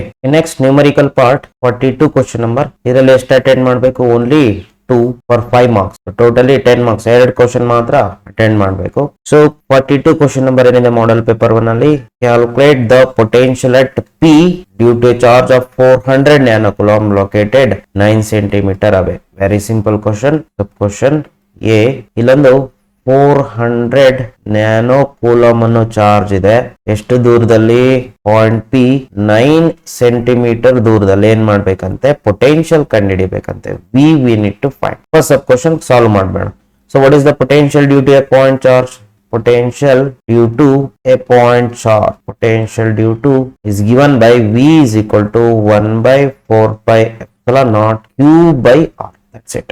So V is equal to is 1 by 4 pi naught 9 into 10 raised to 9 into Q 400 nano coulomb divided by distance is to 9 centimeter. So V is equal to 9 cancel ಆಗುತ್ತೆ, ಉಳಿಯೋದು 10 to the power of minus 9 cancel ಆಗುತ್ತೆ, ಉಳಿಯೋದು ನಮಗೆ 400 into 10 to the power of plus 2 volt, or we can write 4 into 10 to the power of 4 volt. So this is the potential at that point, at P point. Say next time question ಕೇಳ್ತಾನೆ ನೋಡಿ, second sub question, obtain the work done in moving a 2 nano coulomb from infinity to that point ಅಂತ. So infinity ಇಂದ ಅಲ್ಲಿಗೆ ತಗೊಂಡ್ ಬರಕ್ಕೆ ಇಲ್ಲಿಂದ from infinity to the point P ಎಷ್ಟು work ಮಾಡಬೇಕಾಗುತ್ತೆ ಅಂತ ಕೇಳ. ಫಾರ್ಮುಲಾ ಇದೆ ನೋಡಿ, work done from infinity to P is Vp minus V infinity into charge. ಯಾವ ಚಾರ್ಜ್ ತಗೊಂಡ್ ಬರ್ತಿರೋದನ್ನ Q0 ಅಂತ ಇಟ್ಕೊಳ್ಳಿ. Here it is 2 nano coulomb. ನಾವು work done from infinity to the point P is equal to Vp ಎಷ್ಟಿದೆ 4 into 10⁴ ಇದೆ minus V infinity ಎಷ್ಟಿರುತ್ತೆ 0 ಇರುತ್ತೆ ಇಂಟು ಯಾವ ಚಾರ್ಜ್ ತಗೊಂಡ್ ಬರ್ತಿದ್ರ 2 nano coulomb. So work done from infinity to P is equal to ಏನಾಗುತ್ತೆ 0 ಆಗುತ್ತೆ 4 2 8 ಇಂಟು 10⁴ ಇದು -9 ಅಲ್ವಾ. ಸೊ -9 ಅಂದ್ರೆ -5 ಜೌಲ್ ಆಗುತ್ತೆ. So this is the work done from infinity to point P. Next ಇನ್ನೊಂದು ಸಬ್ ಕ್ವಶನ್ ಇದೆ, does the answer depend on the path along which the charge is moved? No, answer is no. ಇಷ್ಟ ಬರೋದು ಸಾಲದು, ಸ್ವಲ್ಪ sentence ಸೇರಿಸಿ. Work done is independent of path travelled. ಯಾಕೆ ಅಂತಾನು ಬೇಕಾದ್ರೆ ಬರಿಬಹುದು, because electrostatic force is conservative force ಅಂತ ಬೇಕಾದ್ರೆ ಬರಿಬಹುದು. ಜಸ್ಟ್ ನೋ ಅಂತ ಬರ್ದ್ರೆ ಸಾಕಾಗ್ಬೋದು, ಬಟ್ ಬರೀರಿ ಪೂರ್ತಿ. Okay, next question. In the following network find the current I3 ಅಂತ ನೋಡಿ. ಇಲ್ಲಿ ಎಷ್ಟು ಹೋಗ್ತಿದೆ ಕರೆಂಟ್ ಅವರೇ ಕೊಟ್ಬಿಟ್ಟಿದಾರ. I1 1 ಆಂಪಿಯರ್ ಹೋಗ್ತದೆ. ಇಲ್ಲೇನಾಗುತ್ತೆ, ಇದು ಡಿವೈಡ್ ಆಗುತ್ತೆ, I1 I2 ಆಗಿ ಡಿವೈಡ್ ಆಗುತ್ತೆ. ಮತ್ತೆ ಇಲ್ಲೇನಾಗುತ್ತೆ I3 ಹೋಗುತ್ತೆ. ಉಳಿದಿದ್ದ ಕರೆಂಟ್ I1 - I3 ಇಲ್ಲಿ ಹೋಗುತ್ತೆ. ಮತ್ತೆ ಇಲ್ಲಿ I2 ಹೀಗೆ ಬರುತ್ತೆ, I3 ಜೊತೆ ಸೇರ್ಕೊಂಡು I2 + I3. ಹಾಗಾದ್ರೆ ಇಲ್ಲಿ ಎಷ್ಟು ಕರೆಂಟ್ ತಗೊಳ್ಬೋದು ನಾವು? Can we take this as I1 + I2, I1 + I2 ಈ ವೈರ್ ಅಲ್ಲಿ I1 + I2 ಹೀಗೆ ಬರುತ್ತೆ. ಮತ್ತೆ ಇಲ್ಲಿ ಏನಾಗುತ್ತೆ I1 + I2. I1 + I2 is how much 1 ampere. ಮತ್ತೆ ಇಲ್ಲಿ ಏನಾಗುತ್ತೆ, ಇದು ಡಿವೈಡ್ ಆಗುತ್ತೆ. So we need to find I3 current. ಈ ರೆಸಿಸ್ಟರ್ ಮೂಲಕ ಎಷ್ಟು ಕರೆಂಟ್ ಹೋಗುತ್ತೆ ಅಂತ. For that we have to use Kirchhoff's voltage law, KVL ಅನ್ನ ಅಪ್ಲೈ ಮಾಡ್ಬೇಕು. KVL ಯಾವ ಲೂಪಿಗೆ ಅಪ್ಲೈ ಮಾಡೋಣ? ಎಷ್ಟು ಅನ್ನೋನ್ ಕರೆಂಟ್ಸ್ ಇದೆ ಅಲ್ಲಿ? 3 ಅನ್ನೋನ್ ಇದೆ, I1 I2 and I3. 3 unknown current ಇದೆ. So we need 3 equations to solve them. So 3 equations ತಗೊಳ್ಳೋಣ. 3 ಈಕ್ವೇಶನ್ ಬೇಕಂದ್ರೆ 3 ಡಿಫ್ರೆಂಟ್ ಲೂಪ್ಸ್ ಬೇಕು. ಸೊ ಲೂಪ್ಸ್ ಅನ್ನ ಮೆನ್ಷನ್ ಮಾಡ್ಕೊಳುವ. Let me take this as A junction B C D. ಸಾಕು, A B C D. So first loop apply KVL for the loop A B D A. A ಇಂದ B ಹೋಗ್ತೀರಾ, B ಇಂದ D, D ಇಂದ ಮತ್ತೆ ವಾಪಸ್ A ಗೆ ಬರ್ತೀರಾ. So what is that formula? Kirchhoff law, summation of EMF is equal to summation of product of current and resistance. ನೋಡ್ರಿ, ಈ ಲೂಪ್ ಅಲ್ಲಿ A ಇಂದ B, B ಇಂದ D, D ಇಂದ A ಗೆ ಎಲ್ಲೂ ಸೆಲ್ಸ್ ಇಲ್ಲ. So EMF will be 0. Next ಮತ್ತೆ A ಇಂದ ಹೋಗಿ, ಸೊ A ಇಂದ B ಗೆ 10 ಓಮ್ ಸಿಗುತ್ತೆ ಪ್ಲಸ್ ಕರೆಂಟ್ ಯಾವ ಡೈರೆಕ್ಷನ್ ಅಲ್ಲಿ ಹೋಗ್ತದೆ? ನೀವು A ಇಂದ B ಗೆ ಹೋದ್ರೆ ನಮ್ ಡೈರೆಕ್ಷನ್ ಅಲ್ಲಿ ಇದೆ ಕರೆಂಟ್. ಆಗ ಏನಂತ ಬರ್ಕೊಳ್ತೀರಾ? Current I1 into resistance 10. So 10 I1. Next ಇಲ್ಲಿಗೆ ಬರ್ತೀರಾ, ಇಲ್ಲಿದ್ರೆ ಈಗ ನೆಕ್ಸ್ಟ್ ಎಲ್ಲಿಗೆ ಹೋಗ್ಬೇಕು? ಥ್ರೂ BD ಹೋಗ್ಬೇಕು. BD ಅಲ್ಲಿ I3 ಇಂಟು 5, ಅಥವಾ you can write 5 into I3, current into resistance. So ನಾವು ಹೋಗೋ ಡೈರೆಕ್ಷನ್ ಅಲ್ಲಿ ಕರೆಂಟ್ ಇರೋದ್ರಿಂದ ಇದೇನಾಗುತ್ತೆ? ಪಾಸಿಟಿವ್ ಆಗುತ್ತೆ. ನೆಕ್ಸ್ಟ್ D ಹತ್ರ ಬರ್ತೀರಾ. D ಇಂದ ಎಲ್ಲಿಗೆ ವಾಪಸ್ ಹೋಗ್ಬೇಕು? A ಗೆ ವಾಪಸ್ ಹೋಗ್ಬೇಕು, ಲೈಕ್ ದಿಸ್. ಸೊ ಅಲ್ಲಿ ಏನಾಗುತ್ತೆ, D ಇಂದ ವಾಪಸ್ ಹೋಗ್ತಾ ಏನ್ ಸಿಗುತ್ತೆ ನಿಮ್ಗೆ? 20 current I2 resistance into current. But ನಮ್ಗೆ D ಇಂದ ಹೇಗೆ ಹೋಗುವಾಗ I2 ರಿವರ್ಸ್ ಸಿಗುತ್ತೆ. So it should B minus. So ಇದನ್ನ ಏನಂತ ಬರಿಬಹುದು? 5 ಇಂದ ಡಿವೈಡ್ ಮಾಡಿ ಬೇಕಾದ್ರೆ ಬರ್ಕೊಳ್ರಿ. 2I1 + 1 I3 ಮೈನಸ್, ಸ್ವಲ್ಪ ಸಾಲ್ವ್ ಮಾಡಿ ಬರ್ಕೊಳುವ, -4I2 plus I3. So now take this as equation 1. Next, apply KVL for the loop for BCDB. So again the same formula. ಇಲ್ಲೆಲ್ಲೂ ನಿಮ್ಗೆ BCDB ಅಲ್ಲಿ cell ಇಲ್ಲ, ಸೆಲ್ಲಿನ EMF 0. ನೆಕ್ಸ್ಟ್ ಇಲ್ಲೇನ್ ಮಾಡ್ತೀವಿ ನಾವು? B ಇಂದ C ಗೆ ಹೋಗ್ತೀವಿ. ರೆಸಿಸ್ಟೆನ್ಸ್ ಎಷ್ಟಿದೆ? 10. ಕರೆಂಟ್ ಎಷ್ಟಿದೆ? I1 - I3. ಪಾಸಿಟಿವ್ ಬರುತ್ತೆ. ನೆಕ್ಸ್ಟ್ C ನಲ್ಲಿದೆ. C ಇಂದ ಎಲ್ಲಿಗೆ ಹೋಗ್ಬೇಕು? D ಗೆ ಹೋಗ್ಬೇಕು. D resistance 5, current I2 plus I3. We have to mention whether it is positive or negative. ನೋಡ್ರಿ, ನಾವು C ಇಂದ D ಗೆ ಹೋಗ್ತಿದ್ವಿ, ಕರೆಂಟ್ ನಮ್ಗೆ ಉಲ್ಟಾ ಸಿಗ್ತದೆ. So it should B minus. Next D ಇಂದ ವಾಪಸ್ B ಗೆ ಹೋಗ್ಬೇಕು, BCDB like this. Okay, so B ಗೆ ವಾಪಸ್ ಹೋದ್ರೆ ನಮ್ಗೆ I3 ಕರೆಂಟ್ ಸಿಗುತ್ತೆ, ರೆಸಿಸ್ಟೆನ್ಸ್ 5 ಓಮ್. ಅಲ್ಲಿಗೆ 5 into I3 and this one is also negative. Next 0 is equal to 10 I1 minus 10 I3 minus 5 I2 minus 5 I3 minus 5 I3. ಇದನ್ನು solve ಮಾಡ್ಕೊಂಡ್ರೆ ನಿಮ್ಗೆ ಏನ್ ಬರುತ್ತೆ ಅಂದ್ರೆ 10 I1 minus 5 I2 minus 20 I3 ಬರುತ್ತೆ. ಇನ್ನ 5 ಇಂದ ಬೇಕಾದ್ರೆ ಡಿವೈಡ್ ಮಾಡ್ಕೊಳ್ಳಿ. ಏನಾಗುತ್ತೆ 2i1 minus i2 minus 4i3 ಆಗುತ್ತೆ. Take this as equation 2. Okay, ನಾವು ಏನ್ ಮಾಡಿ ಇಲ್ಲಿ i1 plus i2 is equal to 1 ಅಂತ ಇದೆಯಲ್ಲ, ಅದನ್ನೊಂದು ಈಕ್ವೇಶನ್ ಮಾಡ್ಕೊಳ್ಳಿ. i1 plus i2 is equal to 1, ಇದನ್ನೊಂದು ಈಕ್ವೇಶನ್ ಅಂತ ತಗೊಳ್ಳಿ. ಸೊ ನಾವು let us use matrix method to determine i3. It looks like this. r into i is equal to v ನಾ. r ಎಷ್ಟಿದೆ? ಕೋಎಫಿಷಿಯಂಟ್ಸ್ ಆಫ್ i ಎಲ್ಲ r ಇರುತ್ತಾ? The coefficients of i in these equations ಇದಲ್ಲಿ ನೋಡ್ರಿ, coefficients of i1 ಎಷ್ಟಿದೆ? 1 ಇದೆ, ಅದೇ r. ಇದ್ರದ್ದು 1. i3 ಇಲ್ವೇ ಇಲ್ಲ, ಅಲ್ಲಿಗೆ ಏನಾಗುತ್ತೆ? 0 ಆಗುತ್ತಾ? ನೆಕ್ಸ್ಟ್ ಈ ಈಕ್ವೇಶನ್ ಅಲ್ಲಿ 2 ಇದೆ, ಆಮೇಲೆ ಇದರಲ್ಲಿ ಮೈನಸ್ 4 ಇದೆ, ಇದರಲ್ಲಿ 1 ಇದೆ. ನೆಕ್ಸ್ಟ್ ಇದರಲ್ಲಿ 2 minus 1 minus 4, 2 minus 1 minus 4 into current i1 i2 i3 is equal to voltage. ಯಾವ್ದಾದ್ರಲ್ಲಿದೆ ವೋಲ್ಟೇಜ್ ನೋಡ್ಕೊಳ್ಳಿ. ಇದರಲ್ಲಿ ಇದೆಯಾ ಫಸ್ಟ್ ಒನ್? ಎಸ್, 1. ಇದರಲ್ಲಿ ಎಷ್ಟಿದೆ? 0. Right hand side 0 0. That's it. ಇದನ್ನ ಬೇಕಾದ್ರೆ ಇನ್ನೊಂದ್ಸತಿ ಬರೆದ್ ಬಿಡ್ತೀನಿ ನೋಡ್ರಿ. i1 plus i2 minus plus i3 0 is equal to ಏನು? 1. ನಾವು ಸಾಲ್ವ್ ದಿಸ್ ಒನ್. ಹೇಗೆ ಸಾಲ್ವ್ ಮಾಡೋದು? ಫಸ್ಟ್ ಏನ್ ಮಾಡ್ಬೇಕು? ಡೆಲ್ಟಾ ಕಂಡು ಹಿಡ್ಕೊಳ್ಬೇಕು. Magnitude of 1 1 0 2 minus 4 1 2 minus 1 minus 4. So ನೀವು ಕ್ಯಾಲ್ಕುಲೇಟ್ ಮಾಡಿದ್ರೆ ಇದನ್ನ ಎಷ್ಟು ಬರುತ್ತೆ ಅಂದ್ರೆ 27 ಬರುತ್ತೆ delta. Next we need to find i3 ತಾನೆ. i3 ತಾನೆ ಬೇಕಾಗಿರೋದು. i3 ಹೆಂಗ್ ಕಂಡು ಹಿಡಿತೀರಾ ಅಂತ ಅಂದ್ರೆ ಇಲ್ಲಿ ಫಸ್ಟ್ ಡೆಲ್ಟಾ i3 ಕಂಡು ಹಿಡ್ಕೊಳ್ಳಿ. So how to find out delta i3 magnitude of. ನೋಡ್ರಿ, i3 ಕಂಡು ಹಿಡಿಬೇಕಂದ್ರೆ ಈ ಕಾಲಮ್ ಅಲ್ಲಿ ಏನಿದೆ ಇದನ್ನೆಲ್ಲ ತೆಗೆದ್ಬಿಟ್ಟು 1 0 0 ವೋಲ್ಟೇಜ್ ಹಾಕೊಳ್ಳಿ ಅಷ್ಟು. ಸೊ ರಿಮೈನಿಂಗ್ ಹಾಗೆ ಬರ್ಕೊಳ್ಳಿ. 1 2 2 1 ಮೈನಸ್ 4 ಮೈನಸ್ 1. ಈ ಕಾಲಮ್ ಅಲ್ಲಿ ತೆಗೆದು 1 0 0 ಹಾಕೊಳ್ಳಿ. 1 0 0. ಇದರ ಮ್ಯಾಗ್ನಿಟ್ಯೂಡ್ ಕಂಡು ಹಿಡ್ಕೊಳ್ಳಿ. ಸೊ ಇದರ ಮ್ಯಾಗ್ನಿಟ್ಯೂಡ್ ಎಷ್ಟು ಬರುತ್ತೆ ಅಂದ್ರೆ it comes out to be 6 ಬರುತ್ತೆ. 6 ಬರ್ಕೊಳ್ಳಿ. ನೆಕ್ಸ್ಟ್ i3 ಬೇಕಂದ್ರೆ ಡೆಲ್ಟಾ i3 ಬೈ ಡೆಲ್ಟಾ ಮಾಡಿ. What is delta i3? 6 divided by what is delta? 27. Comes out to be 0.226 ampere ಬರುತ್ತೆ. And this is the answer. Or else you can solve the simultaneous equations, no problem. So any one of the method you can follow. Next question 44.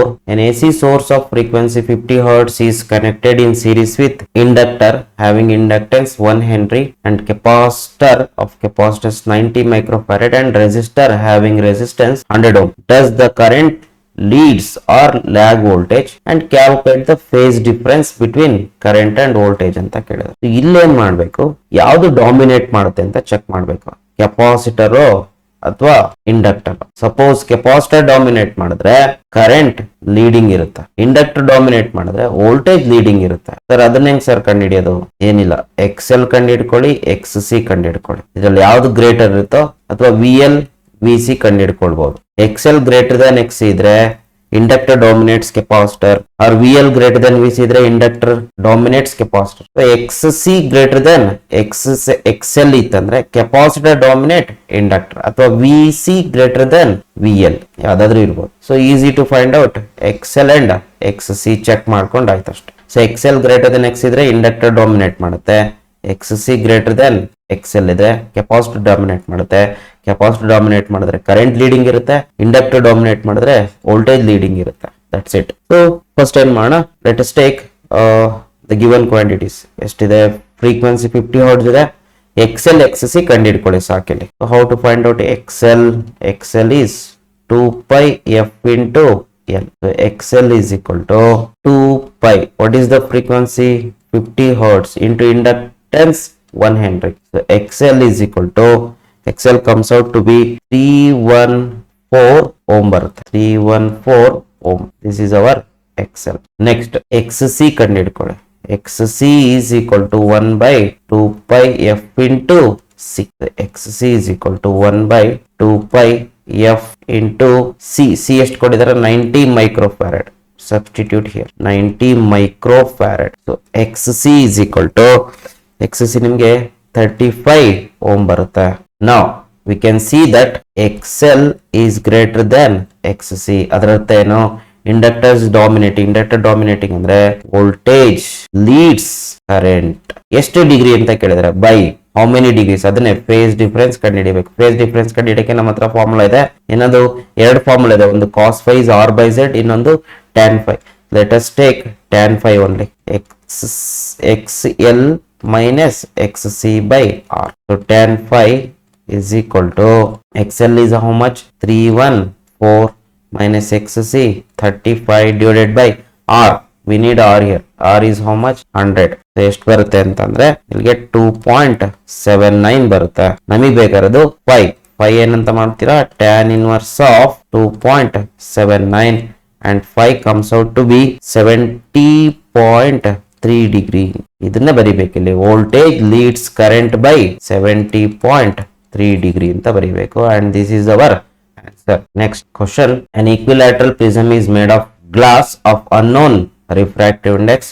Unknown refractive index n ಅಂತ ತಗೊಳ್ಳಿ. A parallel beam of light is incident on a face of the prism. Okay, angle of minimum deviation is 40 degree ಅಂತ ಕೊಟ್ಟಿದ್ದಾರೆ. Angle of minimum deviation is capital D, let it B 40. Find the refractive index of the material of the prism ಅಂತ. ಇಲ್ಲಿಗೆ ಒಂದು question. Equilateral prism ಅಂತ ಕೊಟ್ಟಿದ್ದಾರೆ. Equilateral prism ಅಂತ ಕೊಟ್ಟಾಗ angle of the prism ಎಷ್ಟಿರುತ್ತೆ? 60 ಡಿಗ್ರಿ ಇರುತ್ತೆ. So we have direct formula is N. Refractive index formula sine of A plus D by 2 whole divided by sine of A by 2. So substitute ಮಾಡಿ ಅಷ್ಟೇ. Sine of A is 60 plus D is 40 by 2 divided by sin of 60 by 2. ಎಷ್ಟಾಗುತ್ತೆ ಇದು? sin of 60 plus 40 100 by 2 is 50 divided by sin of 60 by 2 is 30 degree. So n is equal to sin 50 degrees how much? Sin 50 degrees 0.7660 divided by sin 30 is 0.5. So n comes out to be 1.532 and this is the refractive index of glass. ಅವ್ರು ಹೇಳಿದಾರೆ ನನಗೆ first glass material ನ ಮಾಡಿದ್ರೆ ಅಂದ್ರೆ ಅಷ್ಟು ಬರ್ತದೆ. ಅದೆಷ್ಟಾದ್ರೂ ಬರಲಿ problem ಇಲ್ಲ. ಏನಿದೆ ಅದು ಡೇಟಾ ಹಾಕೊಂಡು calculate ಮಾಡೋದಷ್ಟೇ. 1.532 and this is the refractive index of glass prism NG ಅಂತ ಇಟ್ಕೊಳ್ಳೋಣ. ನೆಕ್ಸ್ಟ್ ಇನ್ನೊಂದು ಕ್ವಶನ್ ಇದೆ ನೋಡ್ರಿ. If the prism is placed in water of refractive index 1.33. ಈಗ ಇದೇ ಪ್ರಿಸಮ್ ತಗೊಂಡೋಗಿ ಈಕ್ವಿಲ್ಯಾಟ್ರಲ್ ಪ್ರಿಸಮ್ ನಾನು ನೀರಲ್ಲಿ ಮುಳುಗಿಸ್ಬಿಡ್ತೀನಿ. ಏನಾಗುತ್ತೆ? Light water to glass enter ಆಗುತ್ತೆ. ವಾಟರ್ ಟು ಗ್ಲಾಸ್ ಎಂಟರ್ ಆದಾಗ ರಿಫ್ರಾಕ್ಟಿವ್ ಇಂಡೆಕ್ಸ್ ಏನಂತ ಬರ್ಕೊಳ್ತೀರಾ? Relative refractive index N G by N W ಬರ್ಕೊಳ್ಬೇಕಷ್ಟೇ. ಇಲ್ಲೇನಾಗಿತ್ತು ಸ್ಟಾರ್ಟಿಂಗ್ ಅಲ್ಲಿ? N G by N A ಇತ್ತು. A to glass, so N A 1 ಅಂತ ತಗೊಳ್ತೀವಿ ಅಷ್ಟೇ. ಅವಾಗ N G will be N G divided by 1 ಆಗಿರುತ್ತೆ. ಇಲ್ಲೇನಾಗುತ್ತೆ? ವಾಟರ್ ಟು ಗ್ಲಾಸ್ ಎಂಟರ್ ಆಗೋದ್ರಿಂದ N G by N W. So ಅವಾಗ ಏನಾಗುತ್ತಂತೆ? Find the new angle of minimum deviation ಅಂತ. ನ್ಯೂ ಮಿನಿಮಮ್ ಡಿವಿಯೇಷನ್ ಕಂಡುಹಿಡಿಯಬೇಕು. ಮುಂಚೆ ಎಷ್ಟಿತ್ತು? ಮಿನಿಮಮ್ ಡಿವಿಯೇಷನ್ 40 ಡಿಗ್ರಿ ಇತ್ತು. ಇವಾಗ ಮಿನಿಮಮ್ ಡಿವಿಯೇಷನ್ ಚೇಂಜ್ ಆಗುತ್ತೆ, ಅದನ್ನೇ ಕಂಡುಹಿಡಿಯಬೇಕು. But angle of the prism remains same 60 degree ಇರುತ್ತೆ. So for this also we can use the same formula A plus D dash ಅಂತ ಇಟ್ಕೊಳ್ಳೋಣ by 2 divided by sine of A by 2. N G is how much? We have this one 1.532 find out ಮಾಡಿದೀವಿ. Divided by N W is given. Refractive index of water 1.33 ನೇ ಹಾಕೊಳ್ಳಿ. Sine of A plus D dash by 2 divided by sin of a. A is how much? 60 degree. So 60 by 2 is 30 degree. ಈಗ ಏನ್ ಮಾಡಿ? ಇದನ್ನ divide ಮಾಡಿ sin 30 0.5 cross multiply ಮಾಡಿ ಎಷ್ಟು ಬರುತ್ತೆ? sin of a plus d dash by 2 is equal to 0.5759 ಬರುತ್ತೆ. ಈಗ a plus d dash by 2 is equal to sin inverse of this value. ಎಷ್ಟು ಬರುತ್ತೆ? sin inverse of this value comes out to be 35.1 degree ಬರುತ್ತೆ. Next a plus d dash is equal to 2 cross multiply ಮಾಡಿದ್ರೆ double ಆಗುತ್ತೆ 70.2 degree. ನಾವು d dash solve ಮಾಡ್ಕೊಳ್ಳಿ. d dash ಏನ ಈ ಕಡೆ ತಗೊಂಡು ಬನ್ನಿ, ಏನಾಗುತ್ತೆ? 70.2 degree minus a. So a remains constant which is the angle of the prism 60 degree. So d dash new minimum angle of deviation is 10.2 degree ಬರುತ್ತೆ. That's it. And this completes the model paper 1. So next ವಿಡಿಯೋದಲ್ಲಿ model paper 2 ಗೆ answers explain ಮಾಡ್ತೀನಿ. Till then stay tuned. Thank you for watching. Stay tuned.